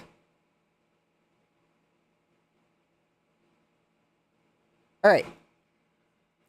All right, so I'm going to be right back. I'm going to attempt to add some music, and hopefully this works. So I'll be back shortly.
And I'm back.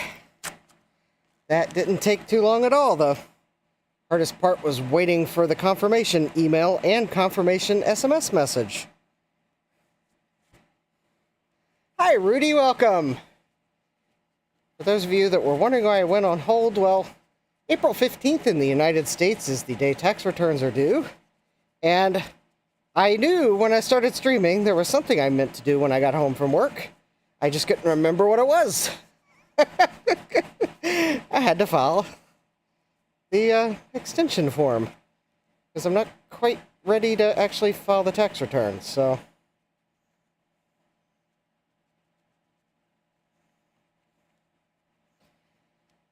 But the tax return, or the extension form, is due midnight, and I'm presuming probably midnight in your time zone.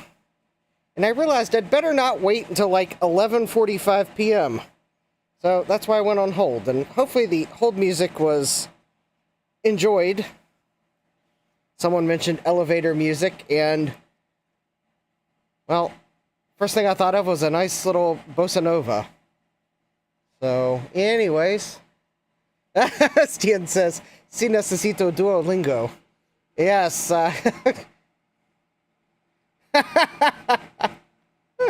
Oh, there we go. Yep, Savage Creek says, "This is delightful." Yes, I thought it would be a delightful little ditty to put you on hold to.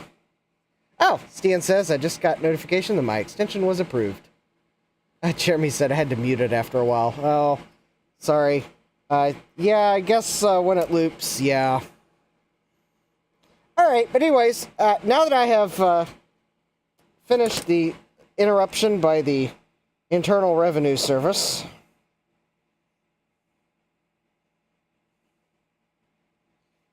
and that I wanted to make sure that got submitted before midnight, and to Jesse's point, never trust a government website, yeah. Which probably means it'll be my luck that there will be no server issues tonight and the fillable forms thing will just work. But if I'd waited till 11:45 p.m., then there would have been a server outage.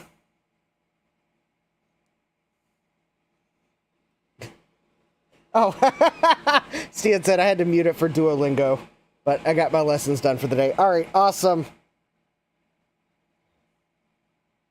Or, bueno. I don't know what language you're trying to learn. Hi, Rudy. Welcome.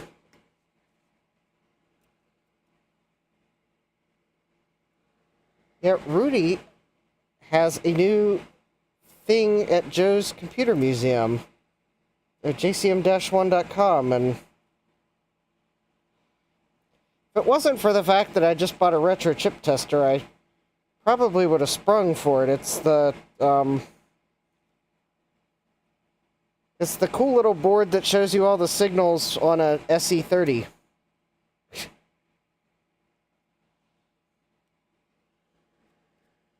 Stian says, right now, Spanish and Chinese.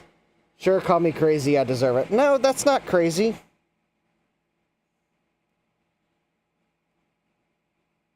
Not crazy at all.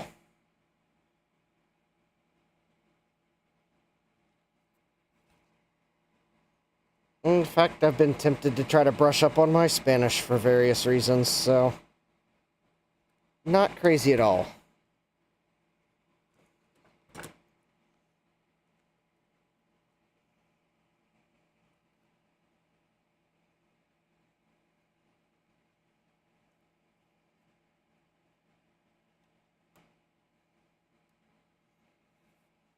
Yeah, the Peaker board, thank you. I couldn't think of the name.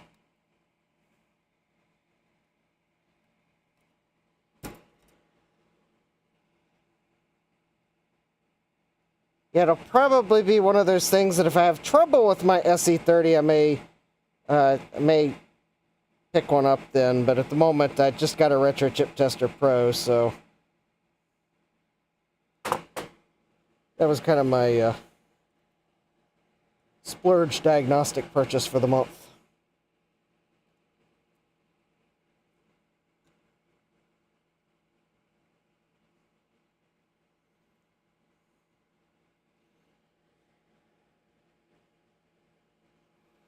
Alright, so...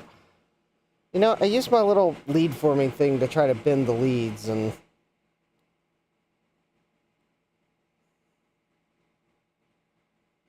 I think these...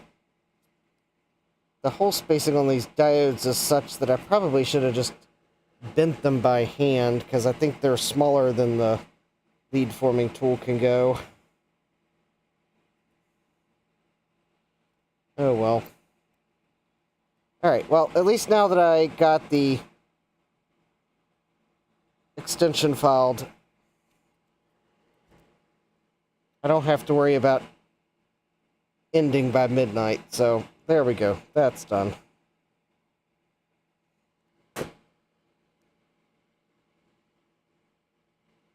Steven says, I got one of those Snooper new bus cards, but it does me little good in the SE30. Yes, yeah.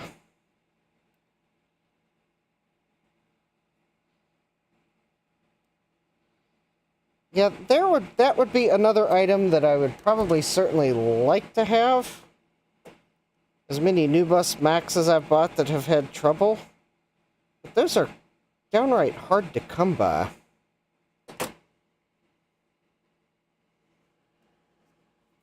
And I think the thing is, the Mac still has to somewhat work for you to be able to run Snooper, so...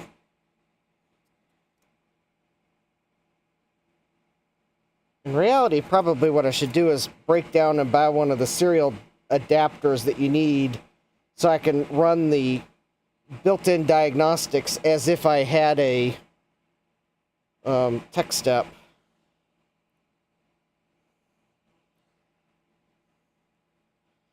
Because the thing is, I think I've realized you don't really need a tech step if you can run the diagnostics from a computer. Because even the recreation tech steps are kind of expensive.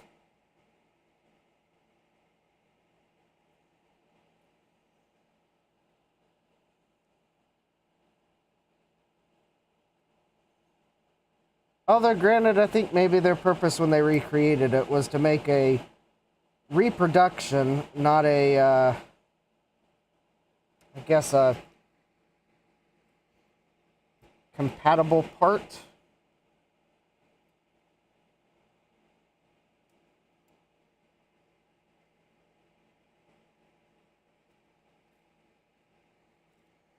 Which I guess is fair, but... Ah! Rudy says, there is software coming soon that acts like a tech step. Stay tuned. Alright, well that I will probably be more interested in, because my use case is I would like to be able to run the tech step diagnostics, but I don't necessarily need a tech step. Because I'm not trying to recreate the vintage diagnostic experience, I'm trying to troubleshoot the vintage computer.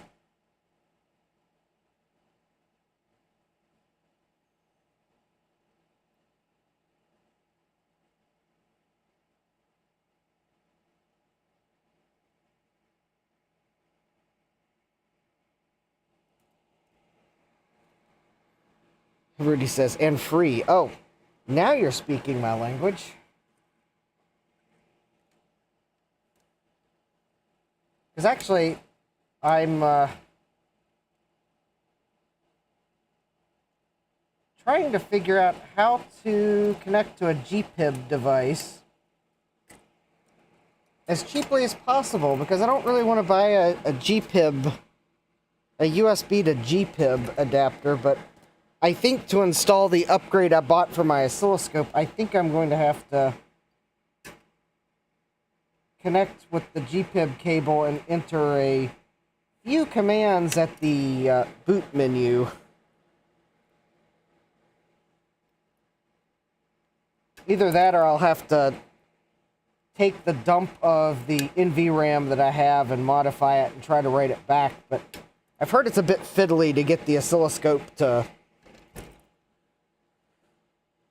write the NVRAM, because you've got to power the oscilloscope up write protected,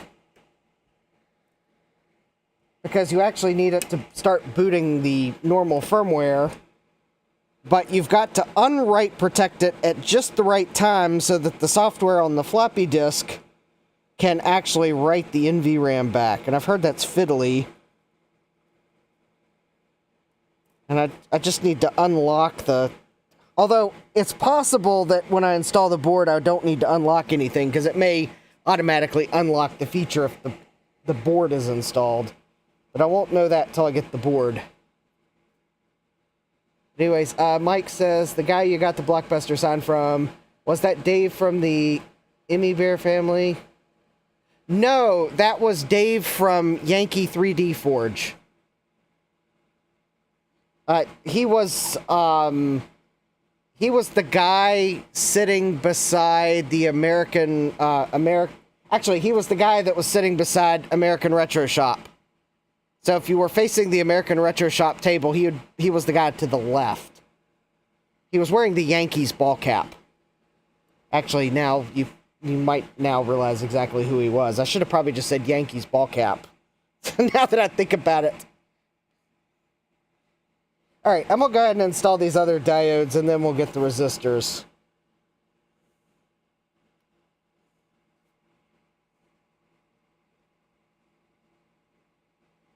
Alright, so we got the one diodes in. They look pretty good. So we'll get these others in. I am not going to bother with my lead formers for these. I'm just going to bend them. And I think they'll fit better.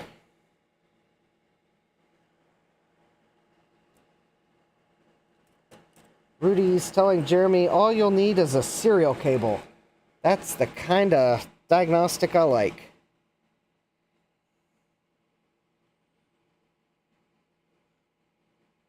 Because I'm kind of thinking I might need the diagnostics when working on my SE30. Which, hopefully I'll get to soon, but for April Apples, I do at least want to get something Apple II in the books. But I wanted to get the chip tester put together because I might need the chip tester for said Apple II related item. So, therefore, we're putting the retro chip tester together.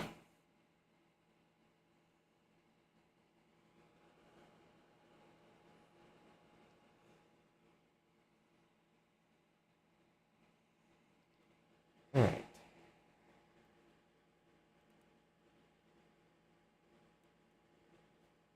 Plus, Saturday I ordered the cap kit from Console 5.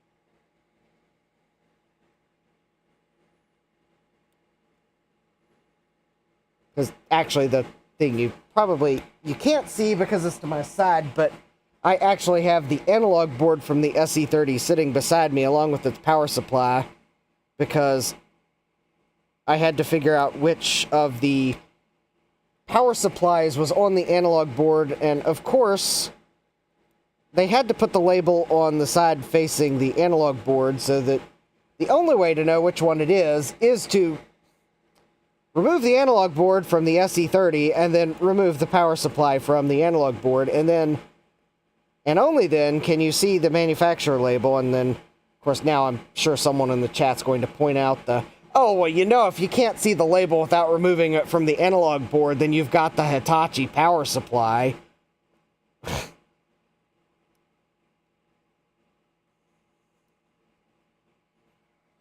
Or, is it the Hitachi one? No, it's the Aztec power supply.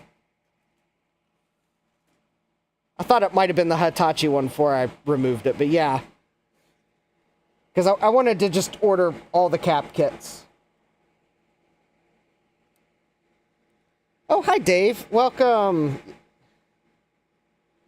So yeah, I ordered the cap kit for the logic board and the cap kit for the analog board, although I don't know if the analog board needs recapped.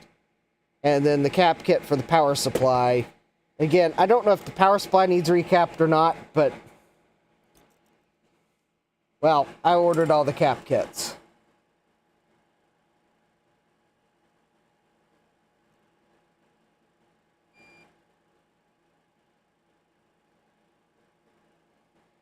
Yeah, I don't remember who had the 16 by 16 matrix displays. I don't think that was...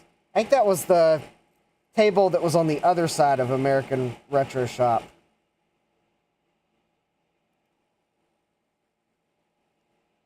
Because there were two vendors in that room that had 3D printed stuff.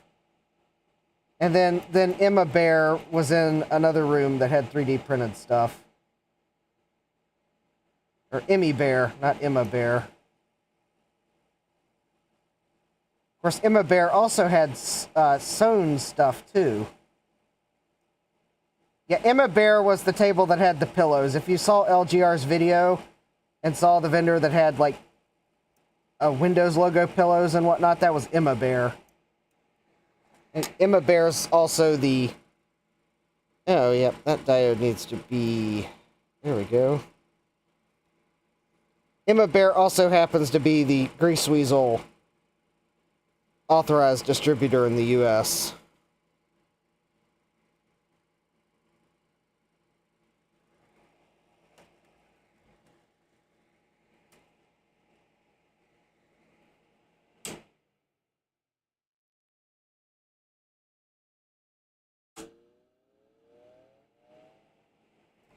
Oh, that must be... My fan is causing something to rattle, apparently. It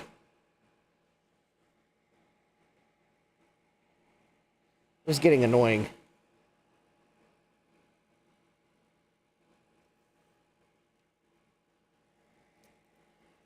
Stian says, I got my Grease Weasel from Canada, but my Amiga doesn't seem to like the discs it writes. Yeah, I can't really... I'm not a big Amiga expert, despite the fact that I worked on an Amiga 1000 once.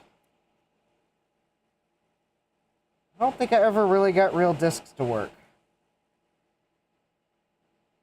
Of course, I chalked that up to, I think, having possibly 2 bad Amiga floppy drives.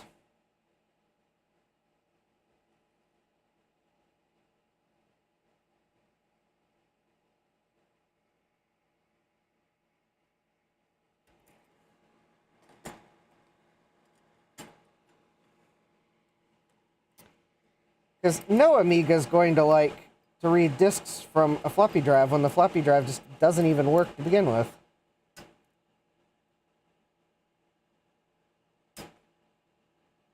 Also, Trina was, Trina had found an Atari ST, or 520 ST in her neck of the woods that someone was trying to sell, and she picked it up for me, and she's going to try to ship it this week, so hopefully we'll have an Atari to look at. Now, at least in its current state, there's, I don't think, much to work on, which is actually a refreshing change for once. Hopefully, global shipping doesn't screw that up.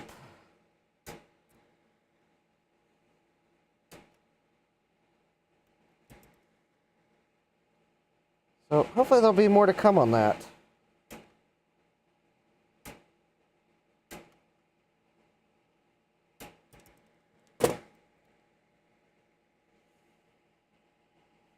Yeah, let's see, Stian says...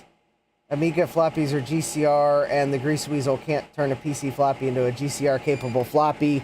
It just plays tricks with magnetic flux and write timing. Oh, yeah. Oh, that's right. That's right. They're not MFM. I knew the Amiga played a number of tricks to get data onto a... 800K of data onto a... No, not 800. 880K of data onto a floppy disk. That's right. GCR recording was one of those tricks.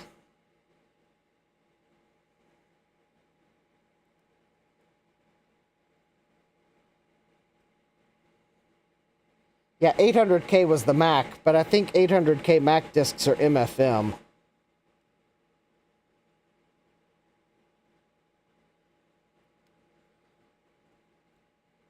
But they have a variable number of sectors per track.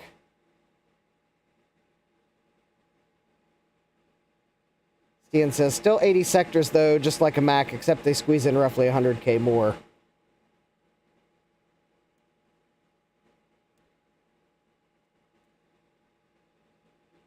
Oh, okay, Stian says 800K Mac discs are GCR, but a different GCR than Amiga discs. Okay.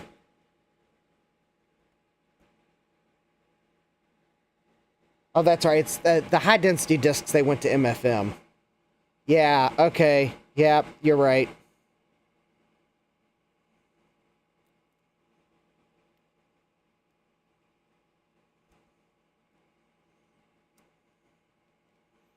That's right. High-density discs are MFM. But there is also the 800K discs do change the number of sectors per track. The outer tracks having more sectors than inner tracks, and so I think there was software for PCs. I want to say there was some program available for PCs that will let you read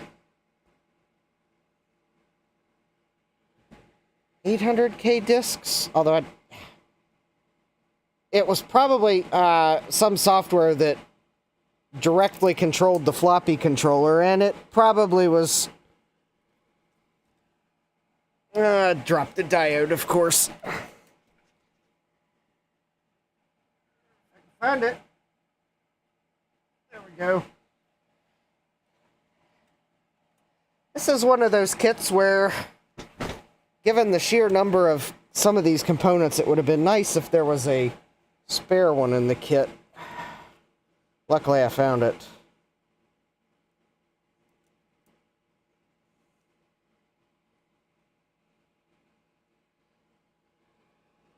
Oh, Stan says a grease weasel will let you read an 800K disc just fine. It's less sensitive than the Amiga drive.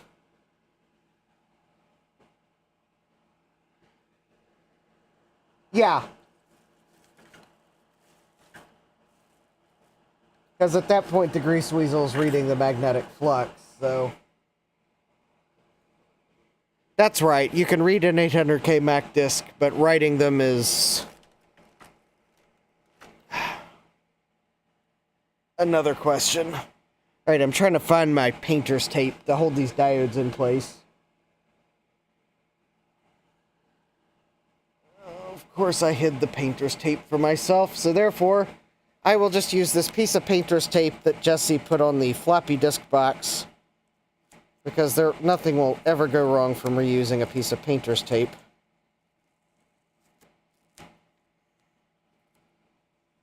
Oh.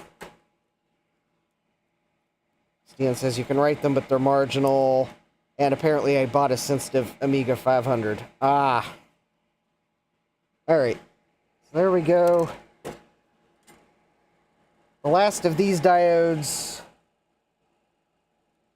So I'll get these soldered in.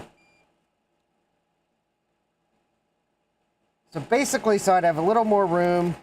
I guess for those of you that just joined, so I'd have a little more room to solder these. I basically put every other one in, soldered them, clipped the leads, and then filled in the gaps so that at least I'd have a little bit of space between diodes.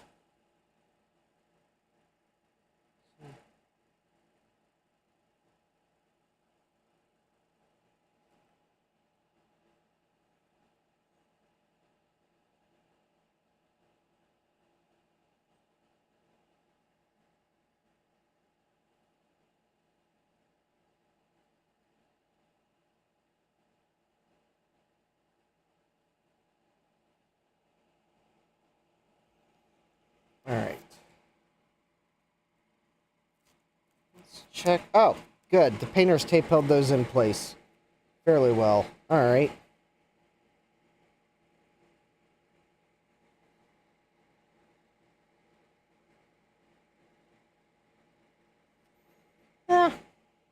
They're close enough.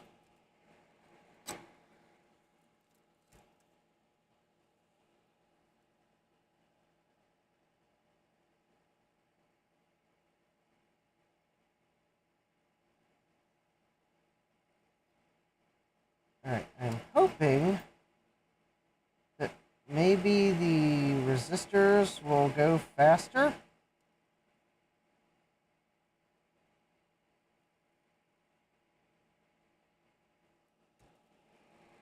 Or maybe this might be even more than 2 live streams. Alright, unfortunately, I think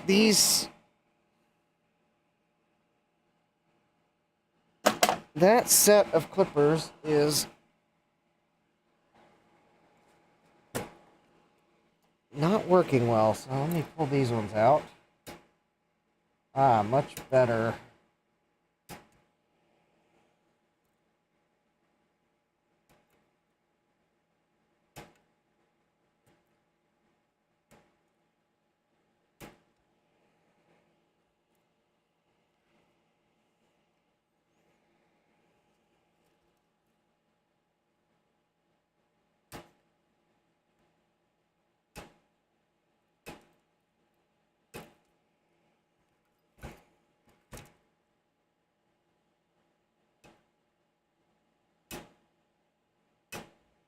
Alright. So now what I'm going to do here real quick.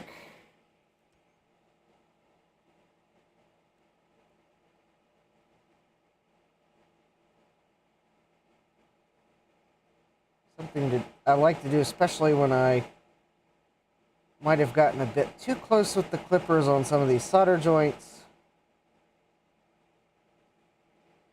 I like to apply some fresh flux and just go over them really quick to make sure I have a nice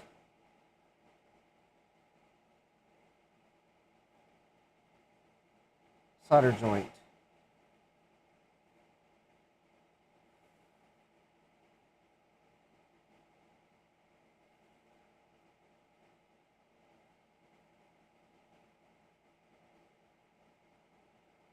This also kind of helps in case I got little solder strands.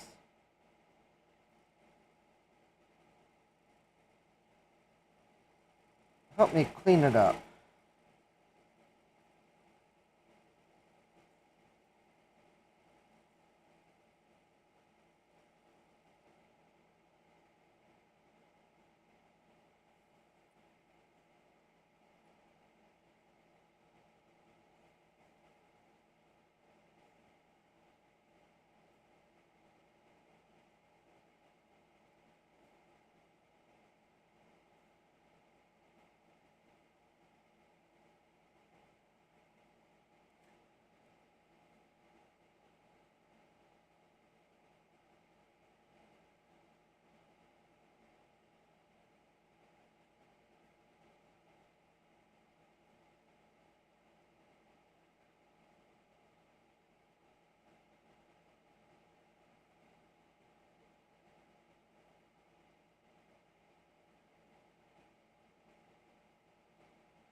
There we go.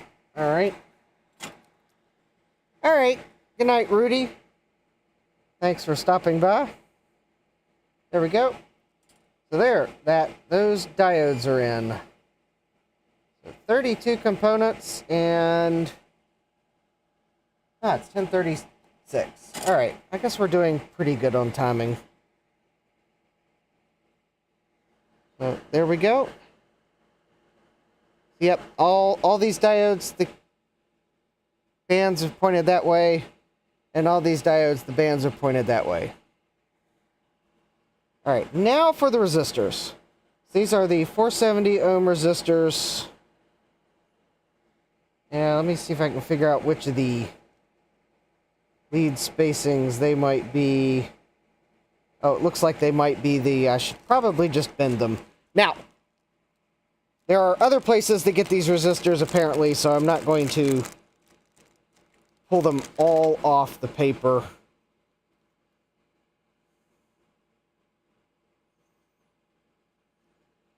Because I also kind of want to try to make the bands look pretty, so...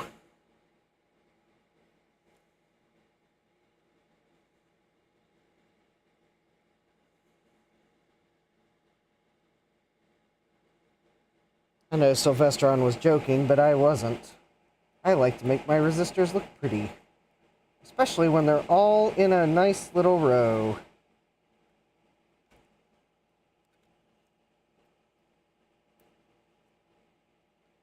So again, so I can kind of get the soldering iron and solder in.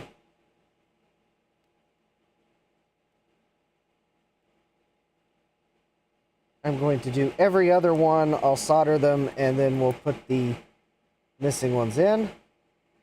There we go. First two are in. Happy little...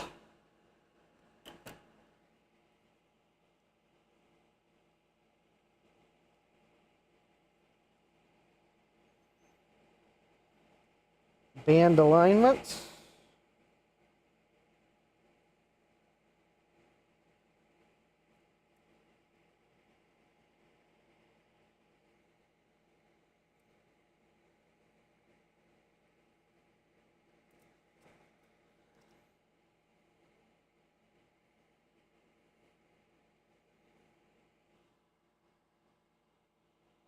Now, do I think this will stop the keyboard commandos? No, they'll probably find something else to complain about, but...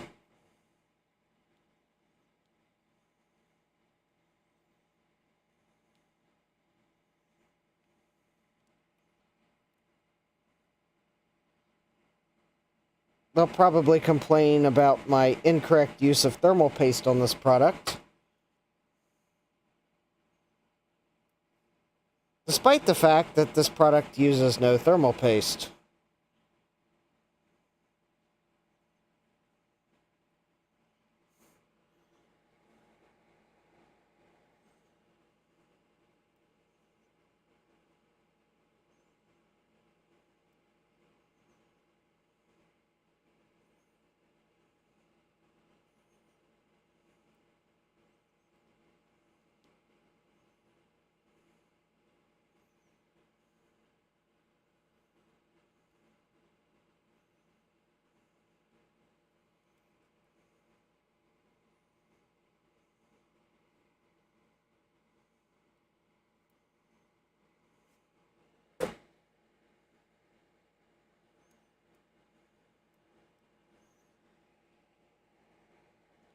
There we go. There's 4 of them.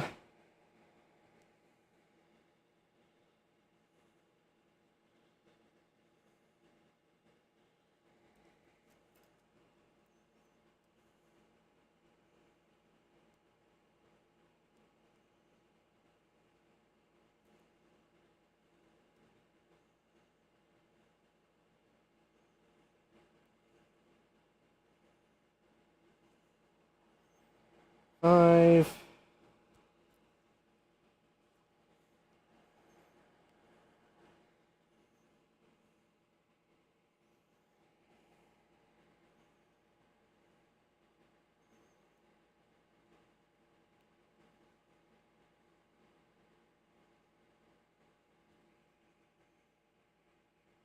Six.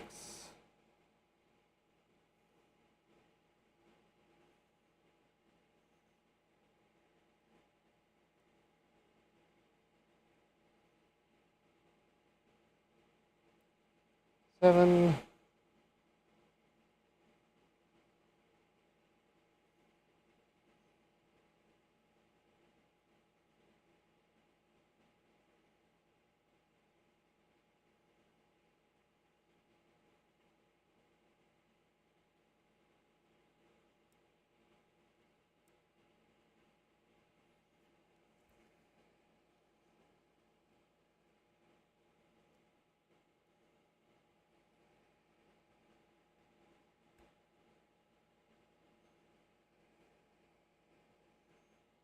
And 8. Alright, there we go.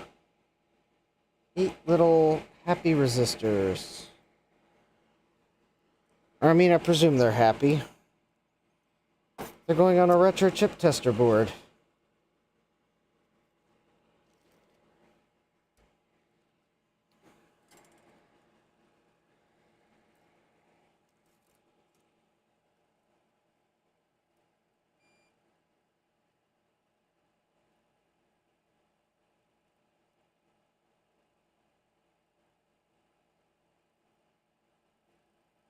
Alright.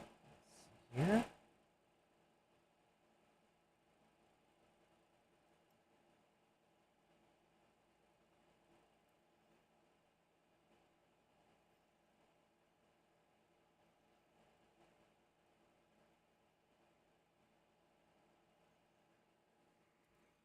Okay. There we go. Yep, those look like they stayed roughly in place. Except for that one there.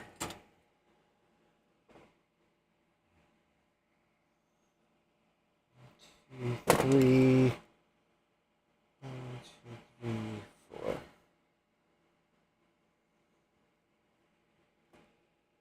Yeah, alright. It's good enough.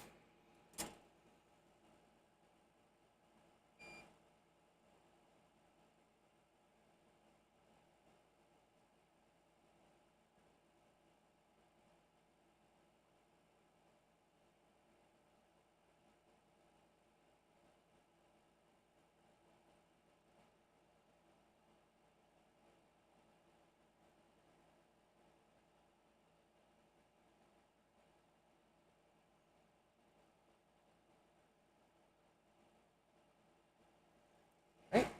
There we go. There's 8 of these resistors down in this area of the board.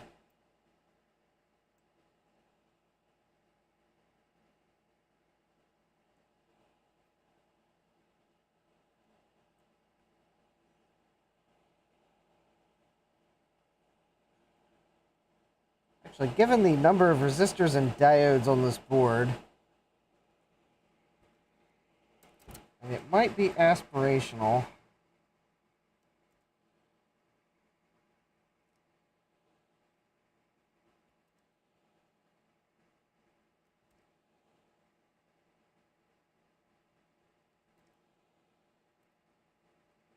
If I can at least get most of them on tonight, then that's probably a good halfway point. Just given the number of Yeah, if I get most of the resistors and diodes on, I think that's probably the halfway point, just given the number of resistors and diodes on the board. So, alright. There we go. There's 8 resistors. The bands are all in the same location. I tried to get them in as best as I could.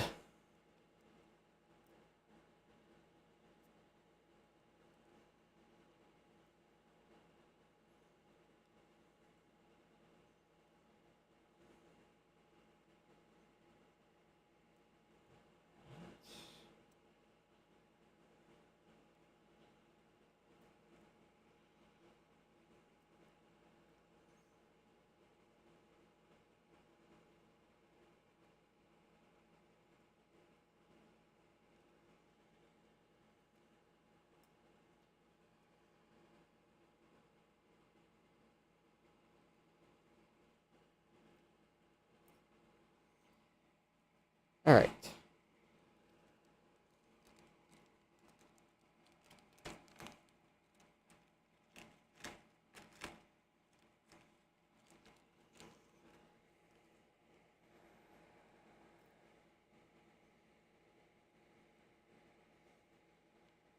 Let's get these other resistors in.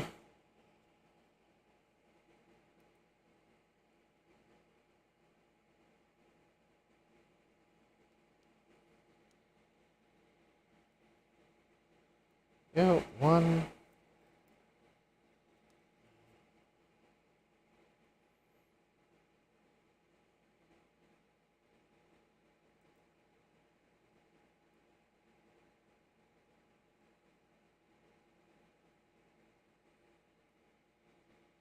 Two.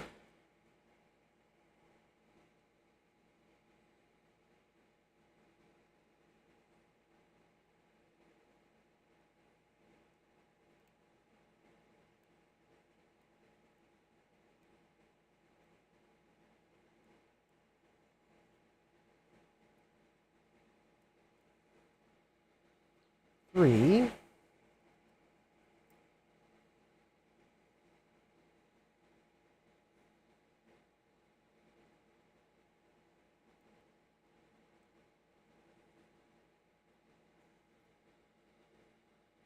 Four.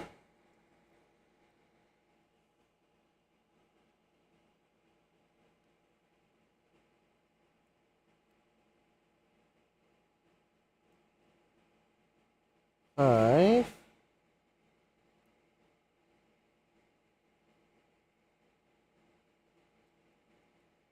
All right. 5.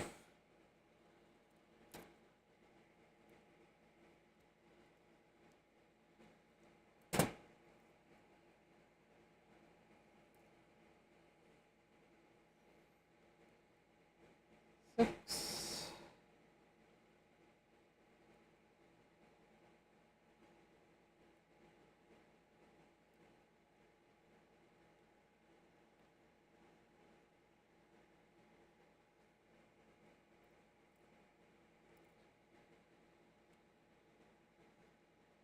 7.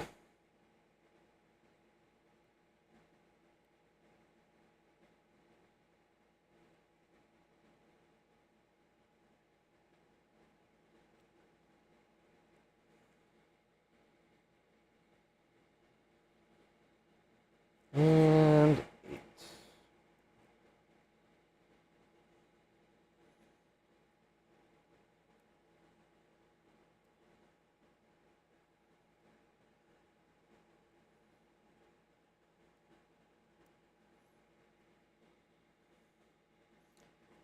I think if we look at those resistors, yeah, they are good enough. I tried to make them as even as possible, but, well,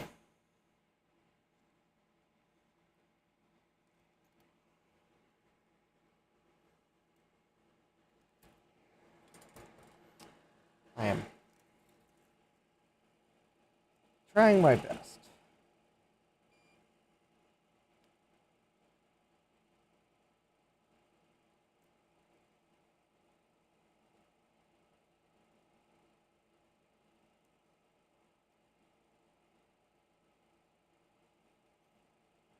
Besides, I guess it'll make it easy to identify it as mine if I ever needed to identify it by the way the resistors are on the board.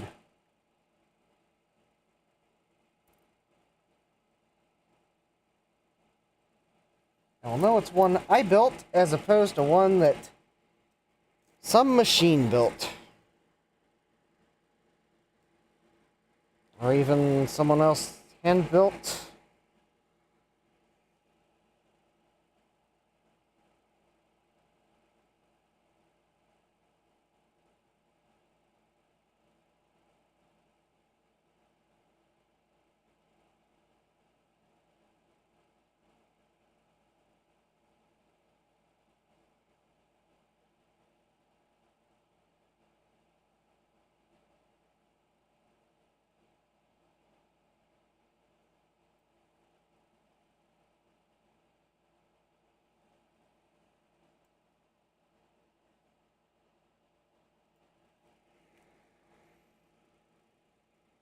Alright, there we go. Alright, so we got all the resistors on that side of the ZIF socket.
Okay, let's get the other resistors.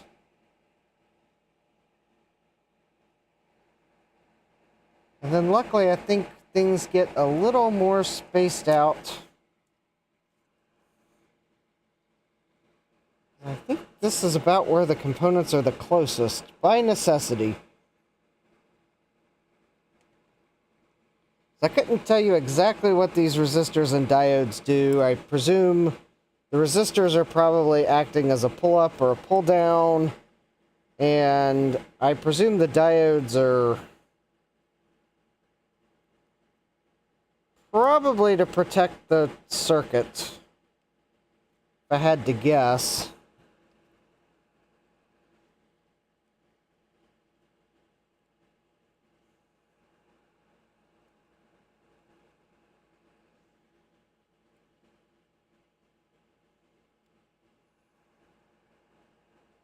Possible I'd have to look up what the type of diode it is.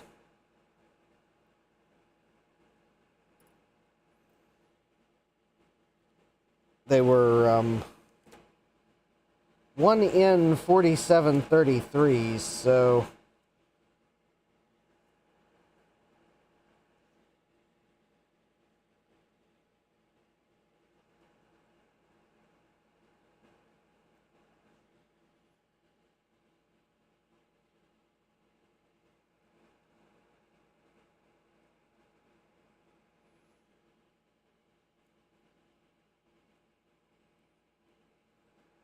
I mean, I would presume they're probably there to protect the microcontroller when it's thinking that a particular pin is an input and surprise, haha, it's acting like an output? I don't know.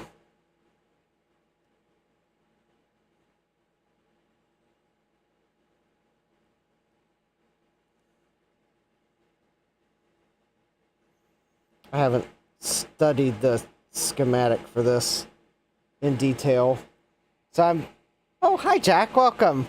So what I'm doing, because of the way these components are arranged, is I put the gold band facing the ZIF socket on this side, and I'm going to put the gold band facing the ZIF socket on this side.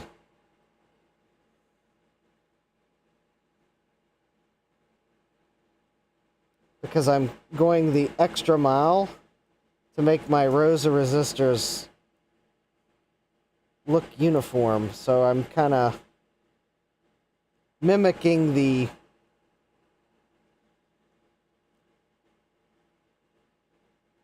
diodes are facing opposite directions, so I'm going to make the gold bands face opposite directions too. Just because I'm going that extra mile to make my resistor bands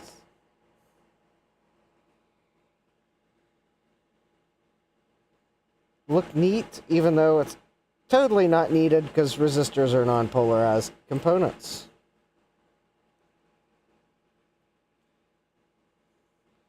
Jack says, these are neat boards. I have been repeatedly tempted to buy one. Well, I broke down and bought it after being able to talk with American Retro Shop at VCF East.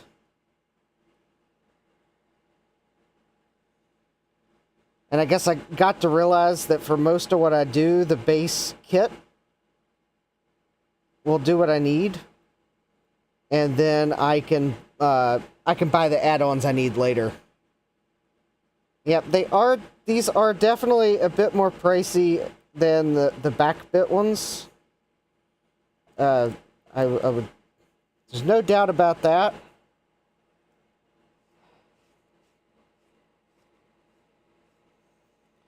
But I think I also liked some of the adapters you can get for this kit.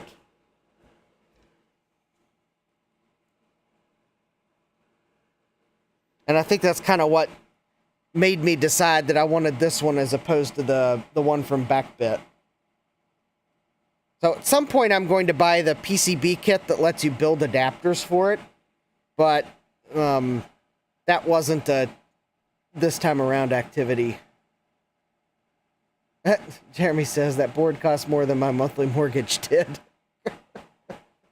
Yeah, I know, they're a bit pricey.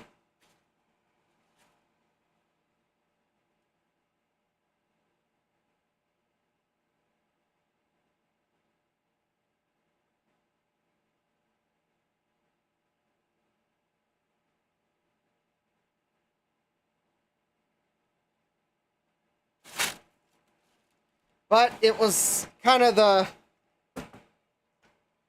Given everything you could test with it, and the adapters you can build to test more things, or in some cases, read the ROMs off of things without having to pull the ROM off of the cartridge, i.e., MSX cartridges was definitely one of the selling points. That's one of the adapters that you can buy a PCB set to build an adapter.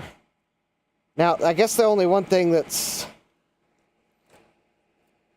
They don't sell a kit to build some of the adapters. So I'll have to source parts for some of them, but I can buy the set of PCBs to build the adapters for certain things and then build them as I need them. And yeah, having one of them being an MSX cartridge adapter was one of the bonuses, because I do have MSX computers and I do occasionally run across unarchived cartridges. In fact, I recently got one, the Guitar Chord Master. I don't think it's been archived. At least not everywhere that has MSX software archives.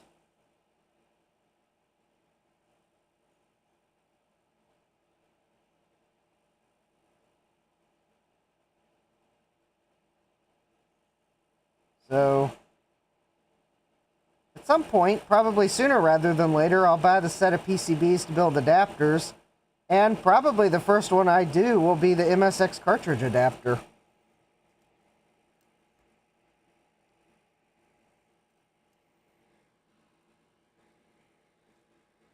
Oh, Jeremy says, since I alluded to it, I just paid my mortgage off. Well, congratulations, Jeremy. That's awesome.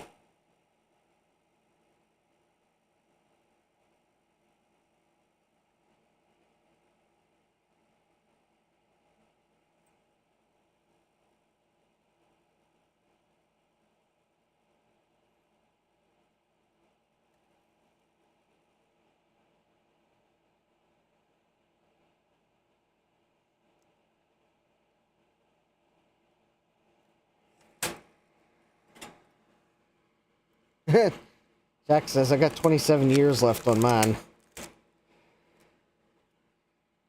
Yeah.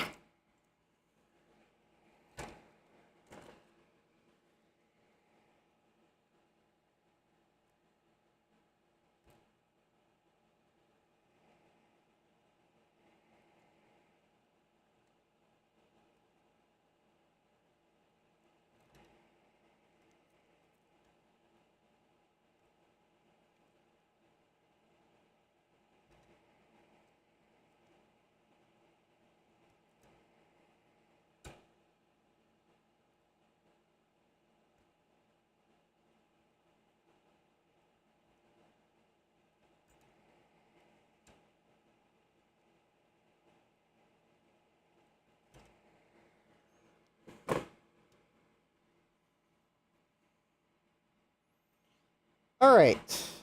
8 more of these resistors, and then we'll at least have this area of the board done, other than this capacitor. But I think that capacitor will wait till we get some more of the resistors and diodes. Although, honestly, given the fact that there's the programming header on this board, which is taller than the shortest components, I might go ahead and put that capacitor in place just because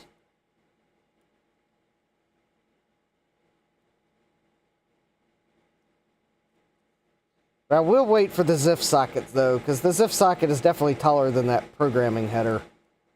But I may go ahead and just put that capacitor in.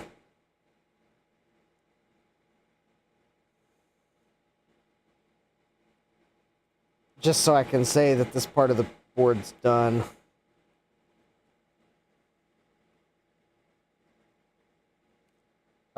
That is, unless I look at the capacitor and realize it's taller than I think it is, but I think it's just a little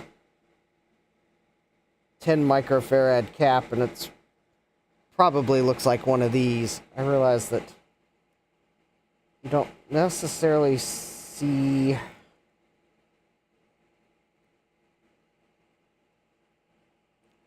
kind of hard to show inserting resistors.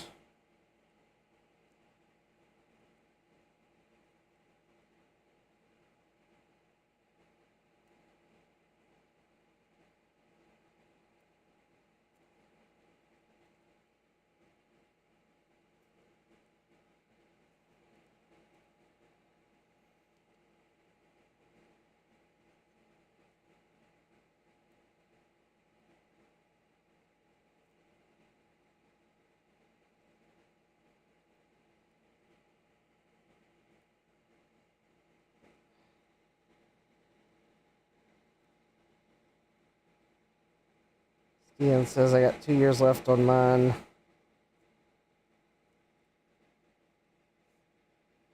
Originally 15 years, but I should have paid it off early.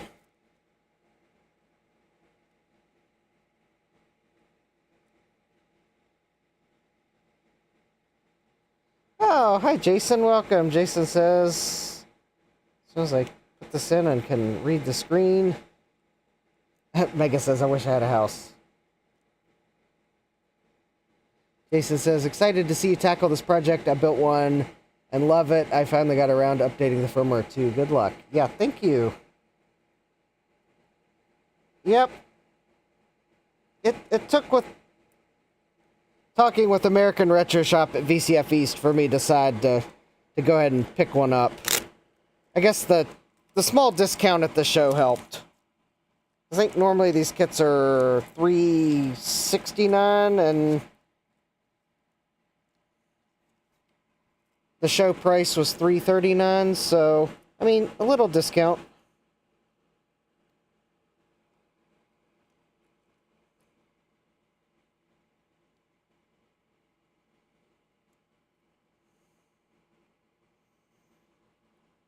Luckily, they had one left when I talked with them, because it was, I think, Sunday morning before I finally decided to go ahead and make the purchase.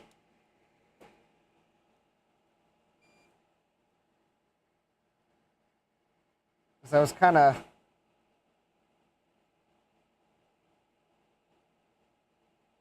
Because I have to admit, I was thinking about getting a FujiNet, but I couldn't decide what platform to get it for. But I kind of really wanted the retro chip tester more. So that's when I decided that, alright, well, I'll get a retro chip tester because I think I can use it more than a FujiNet. I'll get a FujiNet later. So as I decide what platform to get it for.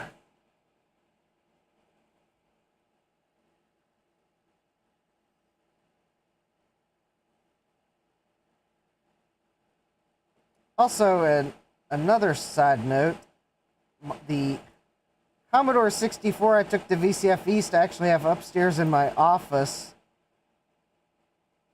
I took it upstairs so I could set up my Easy Flash.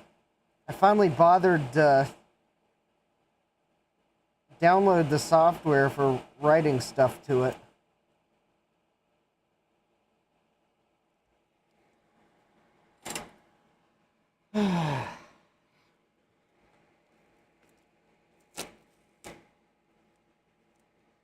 There are some things I wish it did differently, but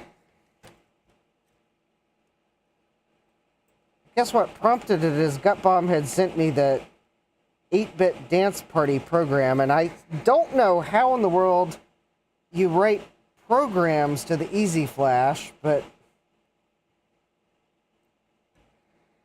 Well, I wrote some cartridge files to it.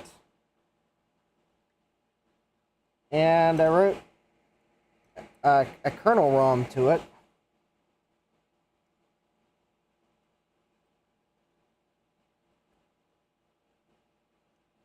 Which, yes, it can probably correctly guess that I bought a license at Jiffy DOS.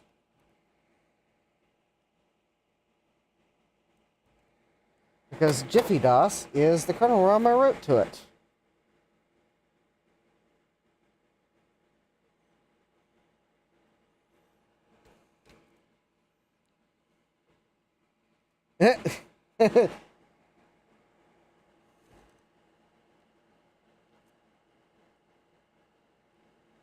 Jason says, I really wish the guy would add support for testing 2 and 4 megabyte sims. I know it would take a long time to go through all the tests, but I have some sims that I'm trying to use with my Amiga A4000. Yeah, that was kind of one of my... yeah, that would be nice if... I mean, you could always let it run overnight. But... yeah, that one wasn't a stopper, because at some point... I'll get an actual sim tester, which actually, if anyone ever wanted to know something that if you wanted to donate to the channel, it would be greatly appreciated, it would be one of those sim testers. I would use the gajebers out of it, probably.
One of those things that I've realized it's probably not something I'm going to buy because it's just too expensive. Maybe someday one might just show up out of the blue.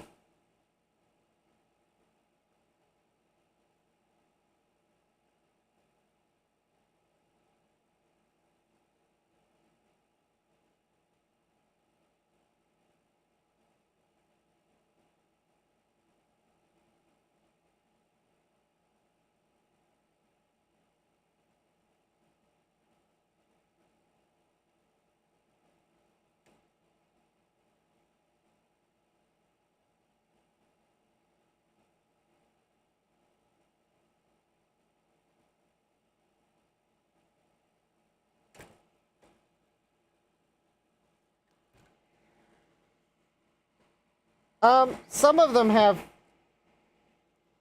yeah, Jack, some of them have slots for different sims. Some of them, it's like a module you have to plug in for the bigger sims.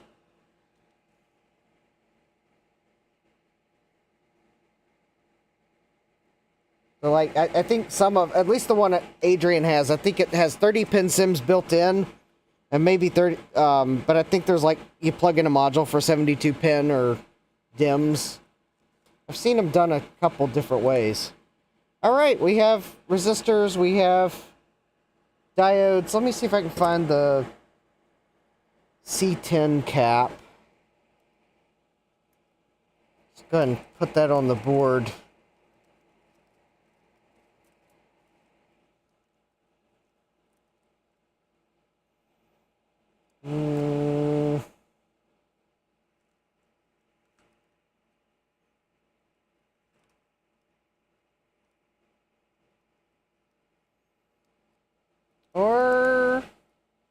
I might have to wait, because that's weird. It's a polyfuse. Oh, wait.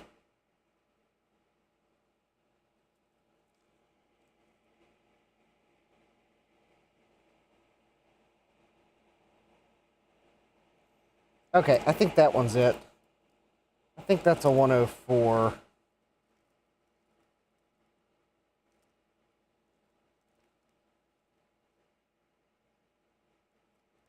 Alright, given... Yeah, I'm pretty sure that's a 104.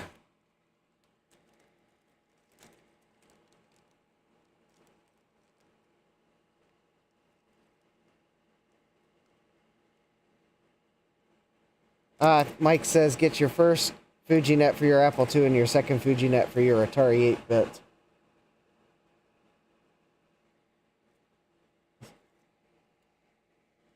It has been a while since Adrian has used his sim tester.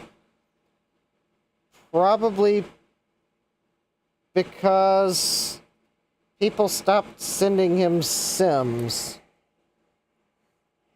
For the most part.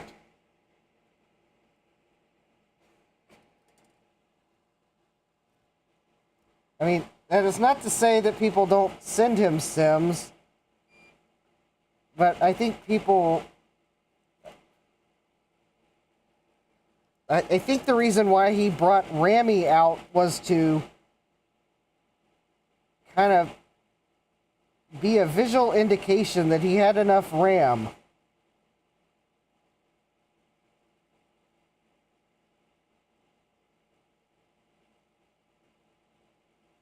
So it's been a while since I've seen him get open RAM on a mail call. I think that's because, for the most part, he's not getting RAM in mail call shipments because I think everyone realized he has enough. Although I think he did get some earlier this year, but it was RAM for a specific system, so I don't think he brought Rammy out.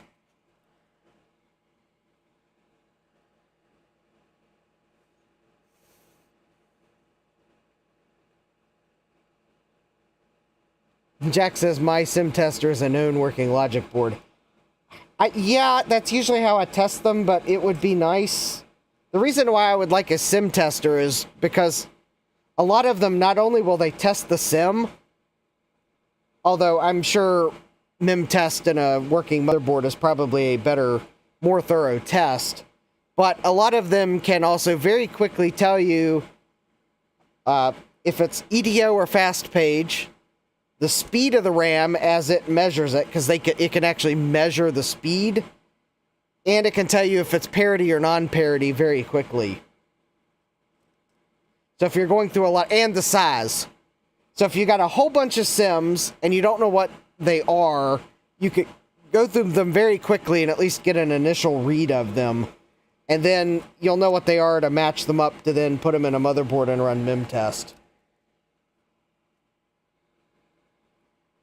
That's why I would like one. It's not necessarily because it's the best MIM test, but it can tell you data about sims that you would otherwise have to go dig out a data sheet for the memory chips to figure out. Stian says, you're making me want a sim tester now. Alright, so I think next I'm going to go ahead and get the rest of the diodes in the board.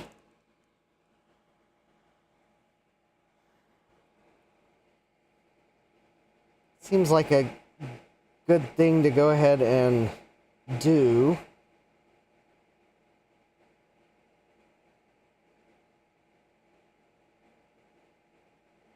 Alright, I'm just trying to get a feel for where these diodes go. So there's going to be 12 of these diodes. Oh, some of these are on the power board. Alright. Where did I put the power board?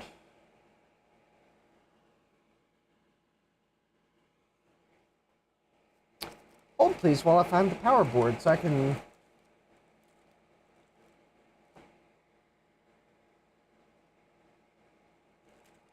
Oh, there it is.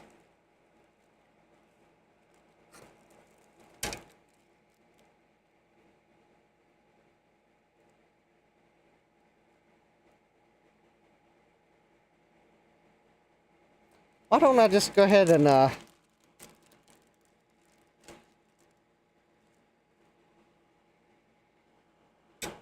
yeah. Stian says to Jack, modern memory is pretty good about it. And I think that's referring to labeling. In the 1980s, it was apparently prohibited by law. Yeah.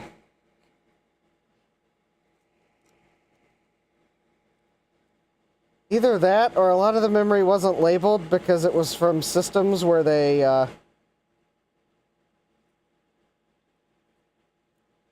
don't know. Sometimes I think they didn't label RAM just because it was included in the system, so they were like, well, why do we want to pay to have a label put on the RAM? We told you it's a megabyte of RAM that was included in the system.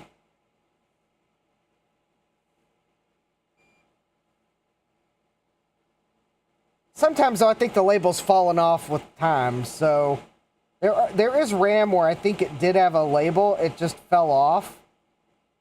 Because some of the adhesives they used wasn't very good. But yeah, there is a lot of memory where it doesn't seem like there was ever a label on it. It's like they were either trying to hide how much RAM was on it, or they assumed you would know because they were assuming that if you're a computer user, then you just know what it is. Alright, so I went ahead and put that diode on this board. Because I think there's only one of those diodes on this board. Yeah, one in 5817.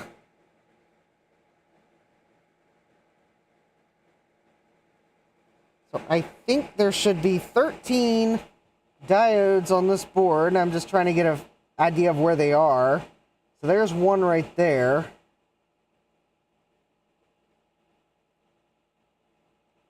Two.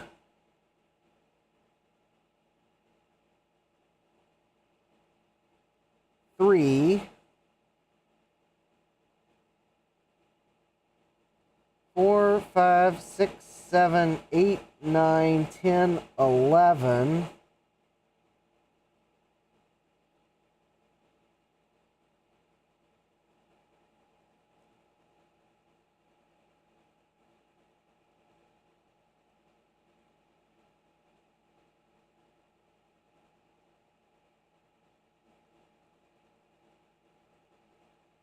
All right, let me just start putting the diodes on the boards where I see them, and then...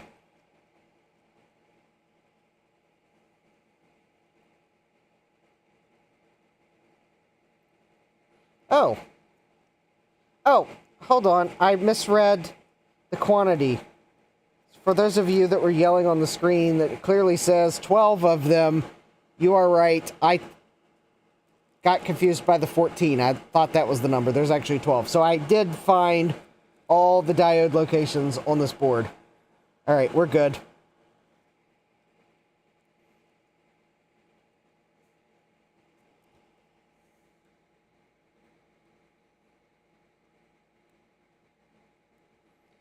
There's one there. And the power circuit. And then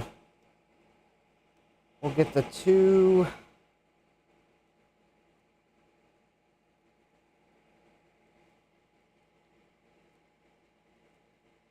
Jack says, I've been using my label maker to make labels for my RAM now. Yeah, that's a good idea.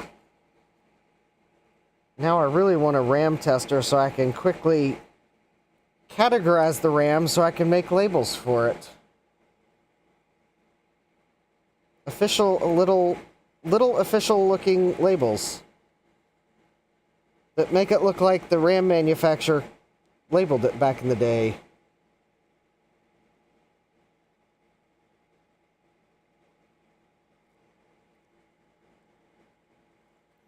Alright, let me go ahead and solder these 3 diodes.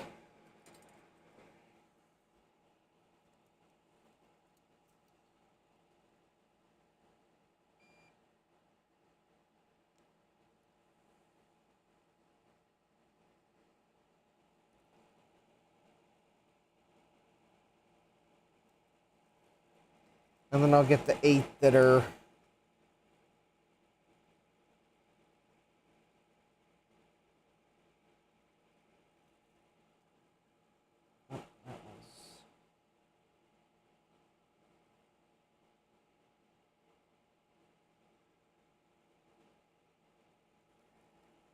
Alright. Then I'll get the 8 that are all in a row.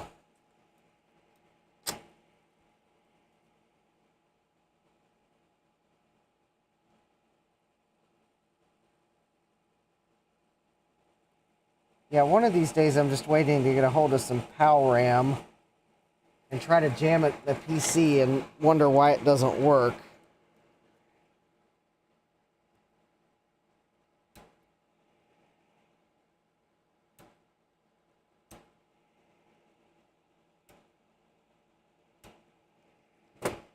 Because it wasn't only PC manufacturers that didn't necessarily label all their RAM the greatest. We could also say that I've seen RAM that was in Macs that was also not labeled very well. Which, honestly, if I ran across a unlabeled stick of PAL RAM, I don't know that I would recognize it as PAL RAM. So it also begs the question, would a sim tester know that it's PAL RAM? That, I don't know.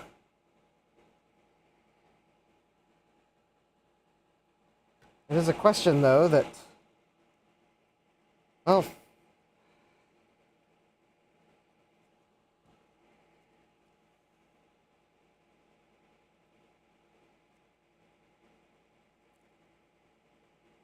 Well, if I had a sim tester, I'd try to figure it out.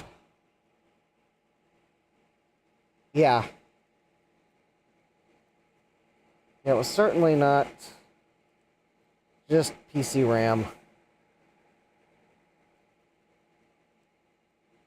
fact, I think even some of the RAM in my SGI is not really labeled the greatest.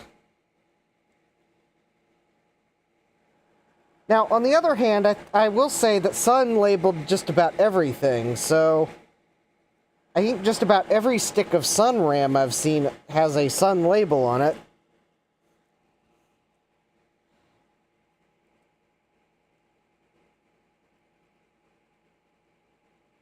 So that's a little less of a mystery.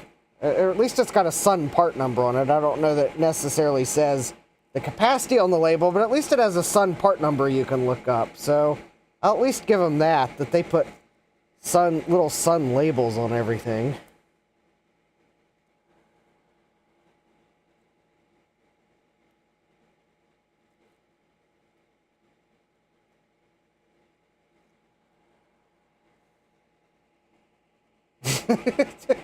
Jack says the Sun label and part number make you feel better about overpaying for it.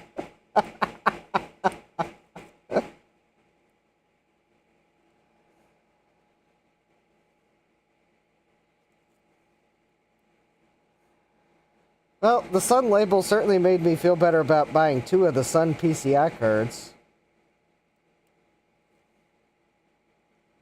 Only because I bought one that actually shipped with the 400 megahertz processor, because it also came with the parallel and serial cable, so I could figure out if there was anything different about it than the one that is included with the Sun workstation. I have yet to actually get to test that, see if I think it is the same as the one that comes in the Sun workstation.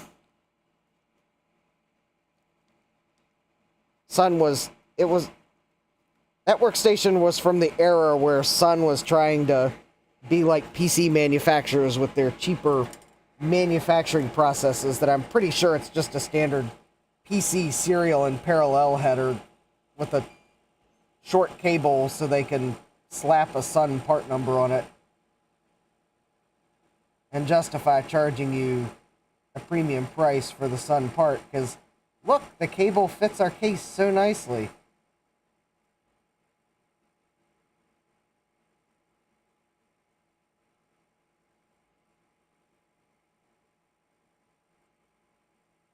Which, I guess, for a Sun workstation, I think it probably was a there was an expectation that the finished product would have a nice polished appearance, so. Ian says, I miss Sun. I wish Oracle hadn't destroyed them. Yeah, I have to say that I'm hoping to make the swap meet in like 2 weekends. Sun hardware is like one of those things I'm kind of hoping that there might be some there.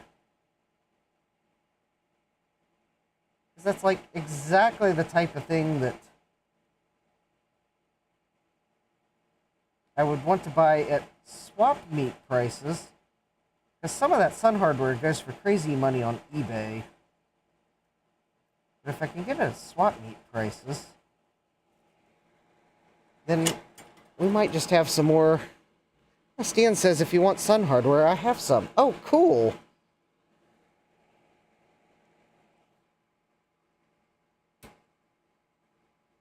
Because I've got my, was it the Ultra Spark? Doesn't remember the model number.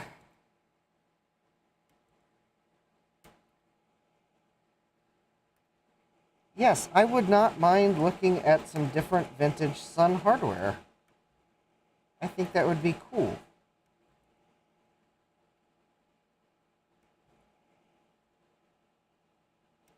SGI hardware is also on my list of things that I will keep an eye out for.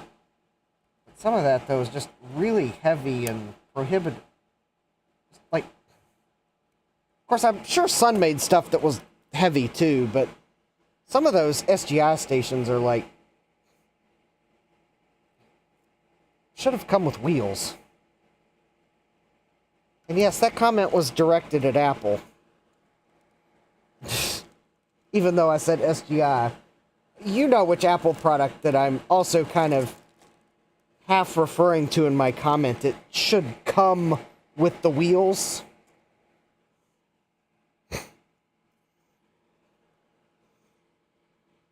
Expensive Mac Pro and you have to buy the wheel kit. That's ridiculous. Stian says, I have an Apple product on wheels. Yeah. And you know exactly which product I was obliquely referring to. Jeremy says, oh, I only have a Sun-branded monitor adapter to use a VGA monitor on a Sun computer. That's my entire Sun collection. All right, so we got those diodes on. That should be the rest of the diodes. So let's, I don't know, what's, oh, it's 11:30. All right.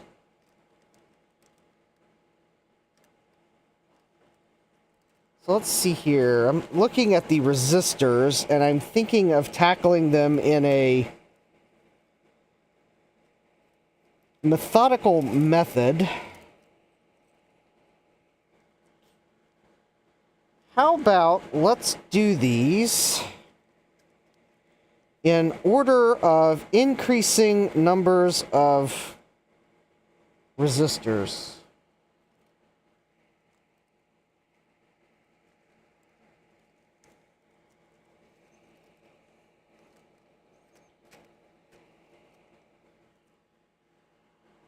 So, all right. 1 mega ohm resistor. All right, let me see if I can find it.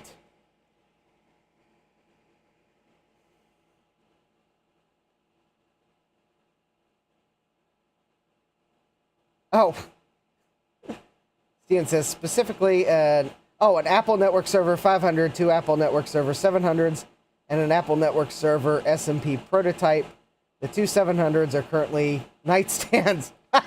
Jack says, ha ha ha ha. Yes. I forgot that those did come on wheels. Because those were beefy beasts. I would like to know if those shipped on a pallet, because those were huge servers. Alright, somewhere there's a 1 mega ohm resistor.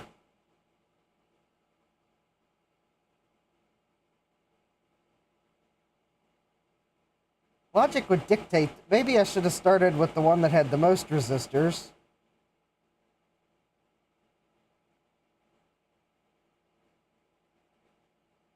But then again, I have to put all the resistors on, so...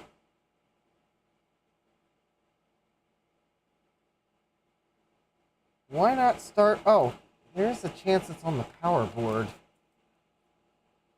Although, they are really good about marking power board for power board, so...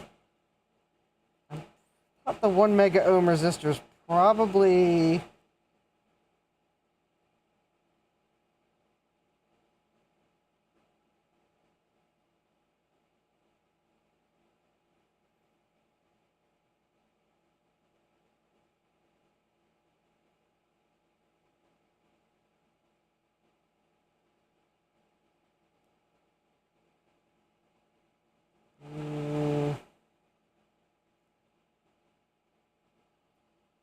Of course, I should probably look at the You know, maybe if I... Of course, I got flux all over my hands. I don't really want to grab my mouse.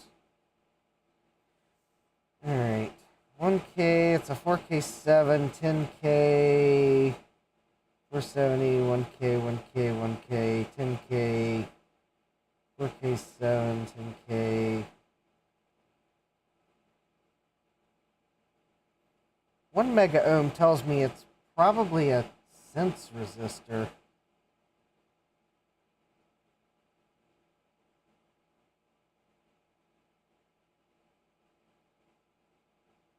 Something.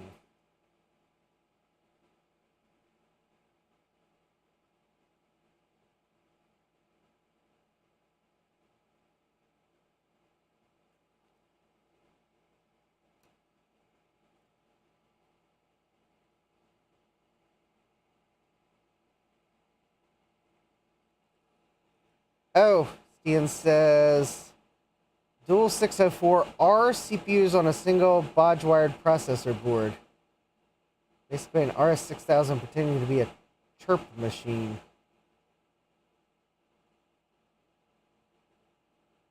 I've never seen 604R in any other computer. Not a typo for 604E. That and the transparent LC are pretty much the crown jewels of my collection. Oh, neat. LC in a clear case. That's neat.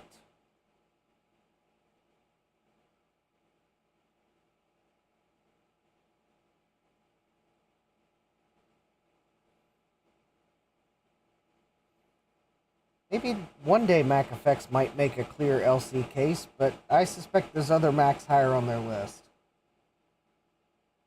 LCs don't get all the love of some of the other computers.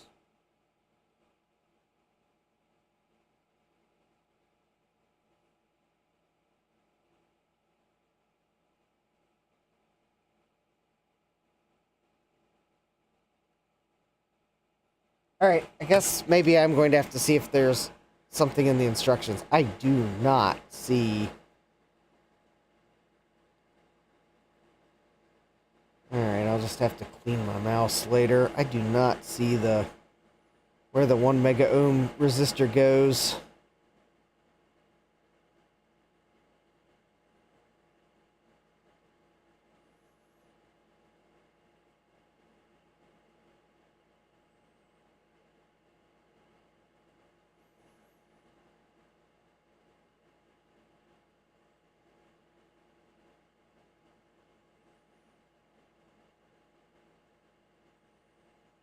Oh. Let me see if there's like a component list.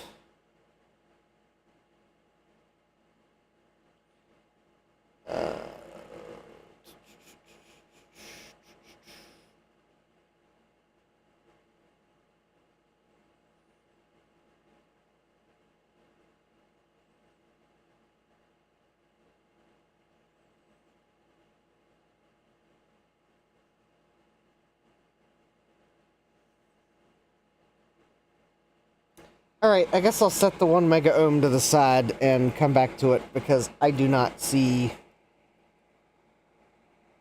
where it goes. Alright. So there's one 4.7 ohm resistor.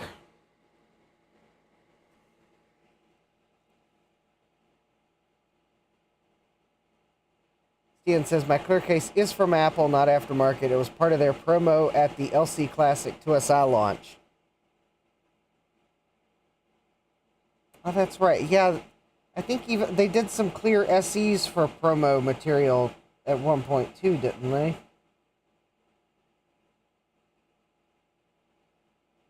So they could make their ad where they show the inside of the computer.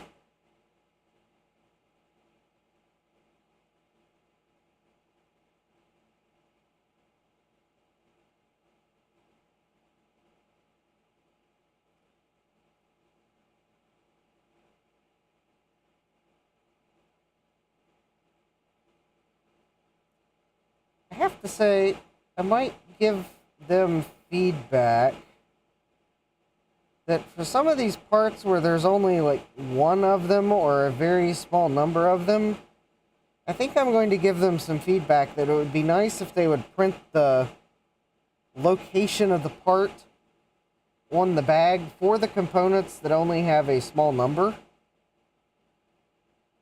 Because that would then help you populate them.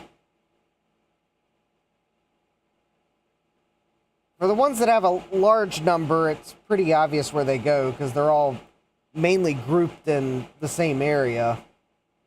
But for these components where there's only like one or two or three of them, that would be a good place to call out where they go. Because I'm thinking I'm going to have to take the opposite tack that I'm trying to do now. Oh, there we go. I found the 4.7. All right. I was about to say I was going to have to go to the largest to smallest, but I found the 4.7.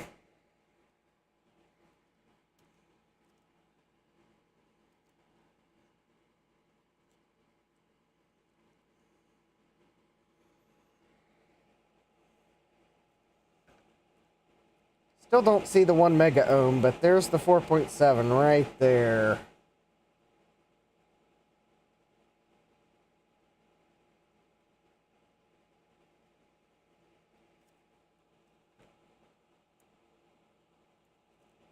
There we go.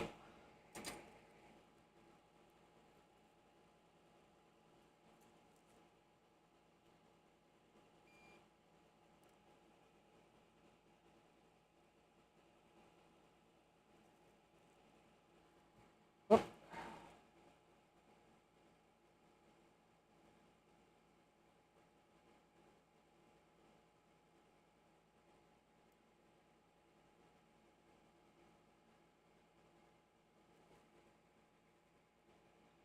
Alright, well, soldered it and then managed to pull the, or let the resistor fall, so now I'm fixing the, there we go, fixing the alignment of it. There, that's better. That's where the 4.7 ohm resistor went.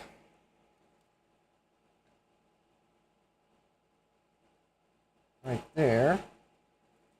I want that.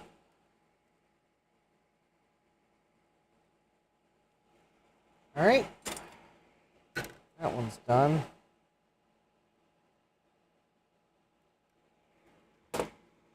Alright, so now we've got a 220 ohm. And apparently there is at least one on the DC board. Yep, there we go. I see the 2 on the DC board.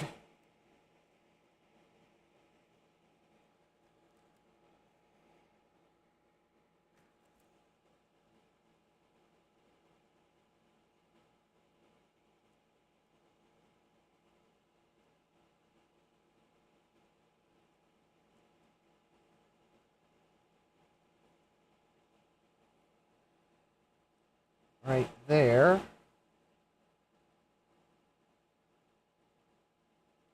And right there.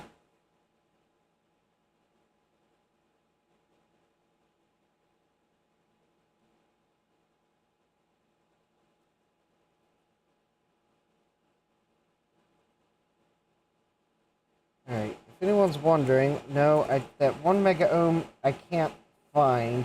It's not on the power board. I did take a quick glance, so that's not where it is.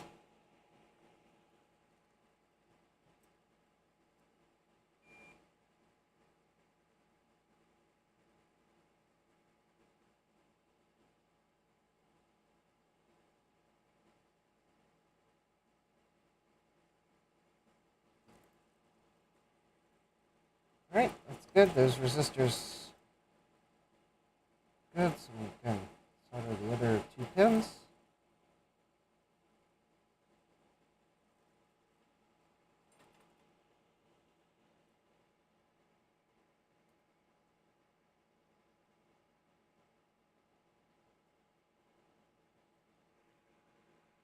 Alright, there's 2 of them. Alright, now let's find the last 220 ohm resistor.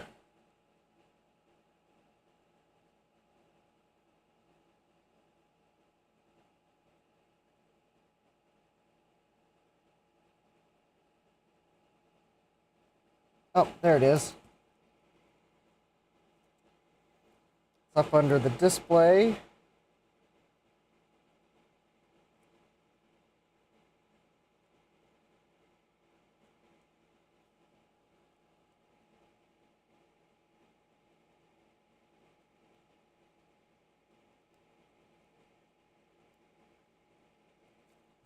There we go.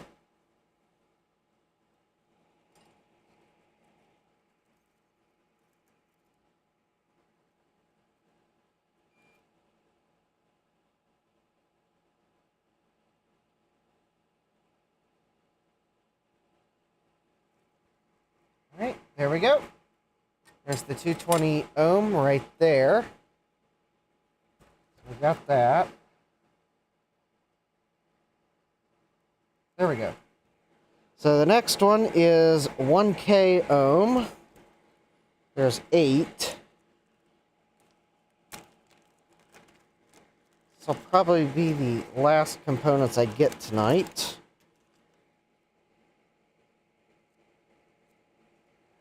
Alright, so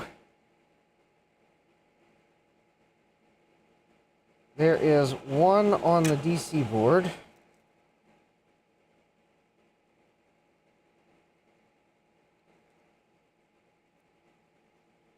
we'll go ahead and get it. Right there.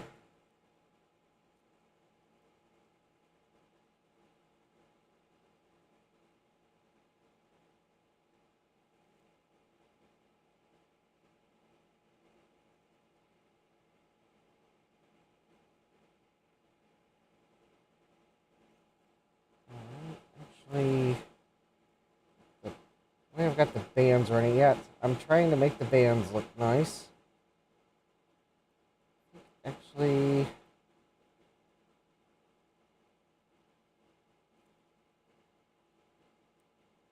there we go. There. Now the bands are aligned with those other 2 resistors, I believe. Whoop, and you can't see what I'm doing.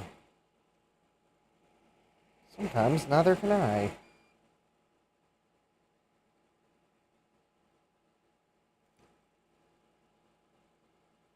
Excellent.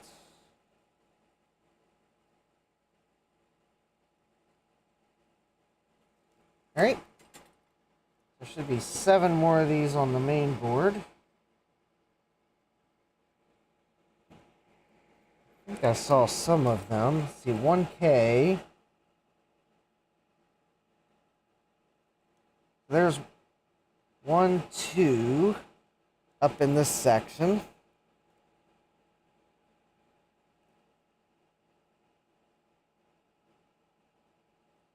Those are 10K. There's one there. There's 3. 1, 2, 3. 4. 5. 6. 7.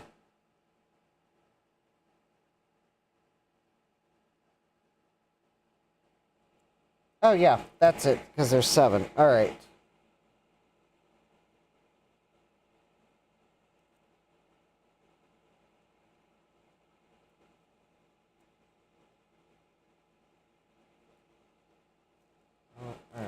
get these.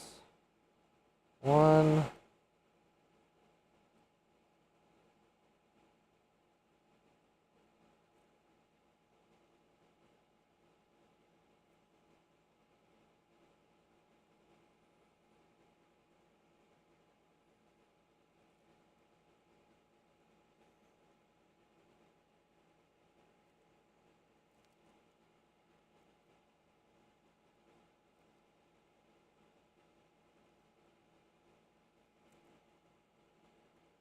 Alright, there's 1, 2.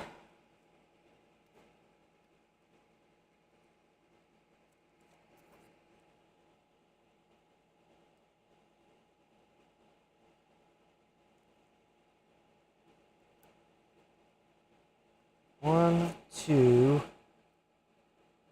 And let me get the one that's... So we'll do 3, and then I'll get the other 4. The other 4 closer together. 1, 2, 3.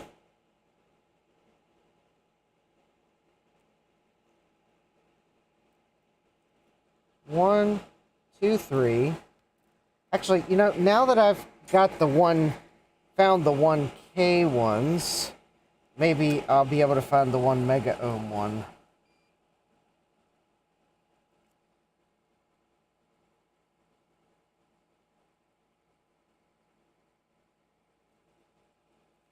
Thinking that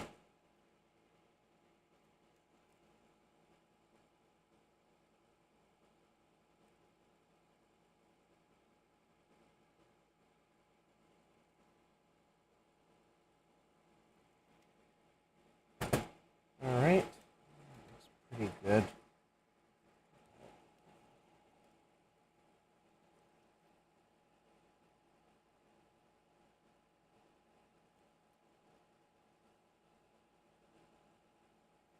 Kind of thinking K and M look different, but the pressures of live streaming, I could be overlooking the M because of all the resistor values I saw that were for K. So maybe with these 4 more resistors installed, I might see the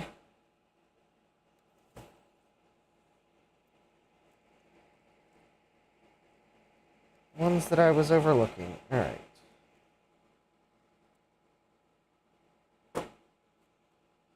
These go.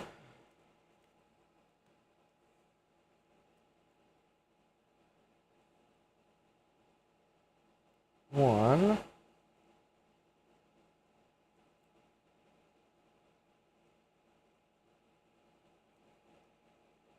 2.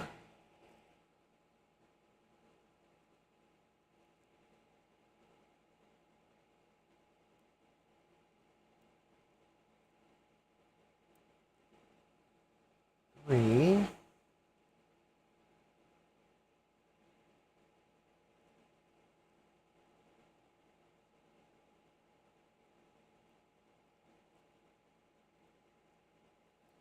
And 4.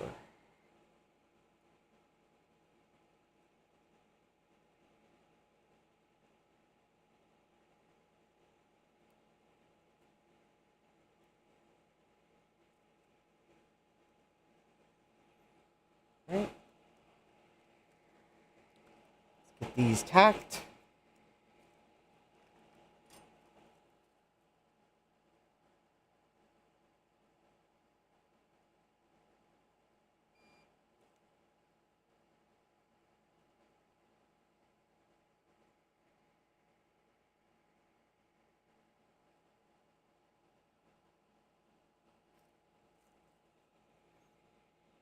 Right. Fell a little bit. And that one's dripping a little bit too.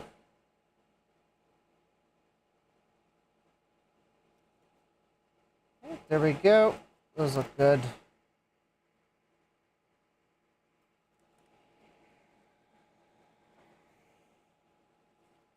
Alright, then I'll take one last look for that 1 mega ohm resistor.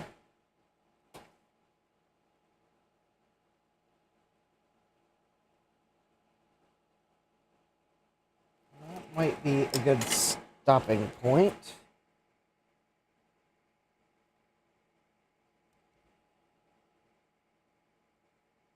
Yeah, I'm glad I took care of the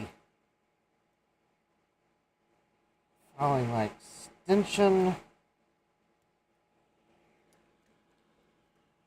earlier, because I think now I'm to the point where when I go upstairs, I'm just going to go to bed. So I'm glad I did that earlier.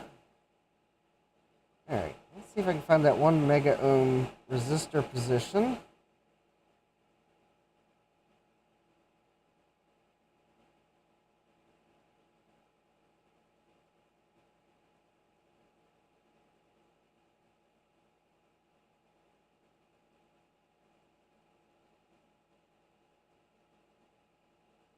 Because there's only one of them, so it'd be really nice to just go ahead and get it done.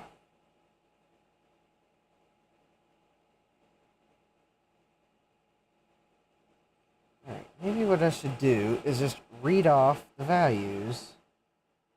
So those are 470s, 470s, 470s, 470s, 470, it's a 4K7, 10K, 4K7, 4K7, 4K7, 4K7, 470, 10K, 4K7, 10K, 4K7, 10K, 4K7.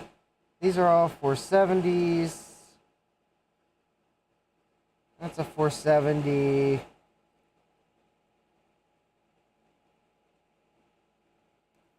Four K7, that's a 10K. Those are capacitors.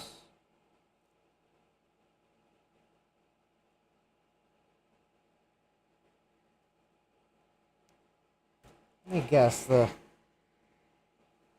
Oh. That's okay, Thomas.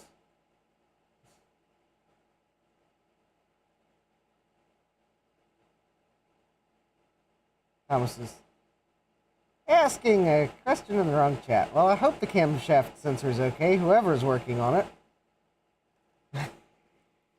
Alright, so I don't know where this 1 mega ohm resistor goes. I still haven't found it. Something tells me it will probably show up at some point. Alright, so I think right here is where I'm going to stop for the evening. Just because I would kind of like to do all the values in a given component bag, and there are 9 of these.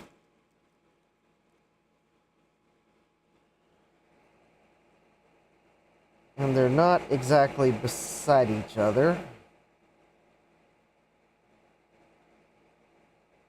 So I think that's kind of where I'll stop, because that means then when we pick up Thursday, we've got I guess 9 of these resistors, 10 of these resistors, and I think it's 22 of these left. And then we'll be done with the resistors.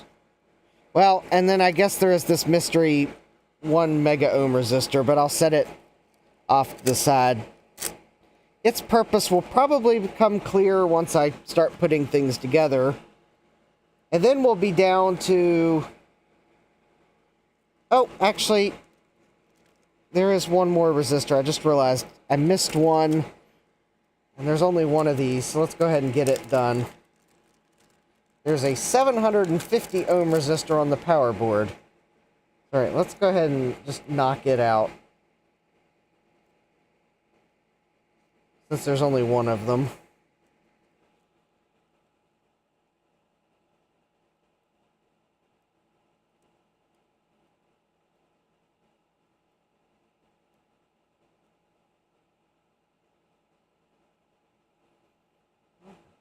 Get the...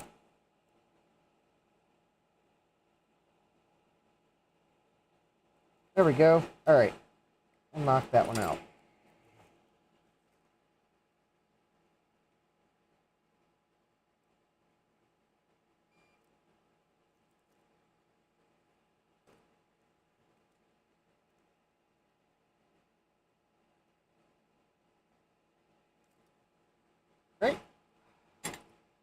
There we go. So at least now...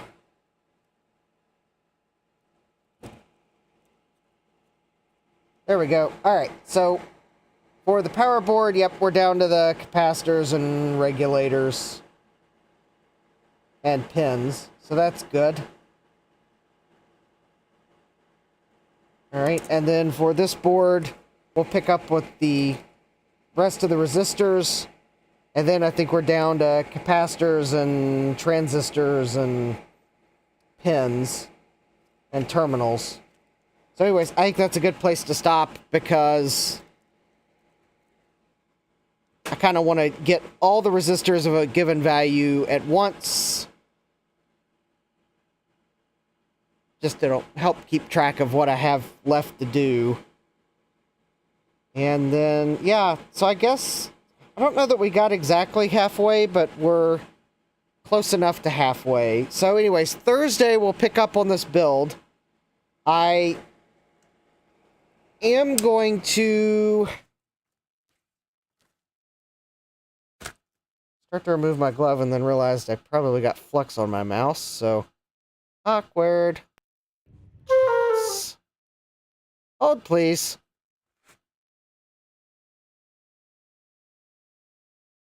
Hit the wrong thing. There we go. So anyways, yes, some good progress on the board. Anyways, Thursday... I normally start my Thursday streams at 9, but given the fact that we're working on the retro chip tester and there's a lot of components, and I'm able to do it this Thursday, I will start Thursday stream at 8 Eastern this week as a special deviation because I can this week.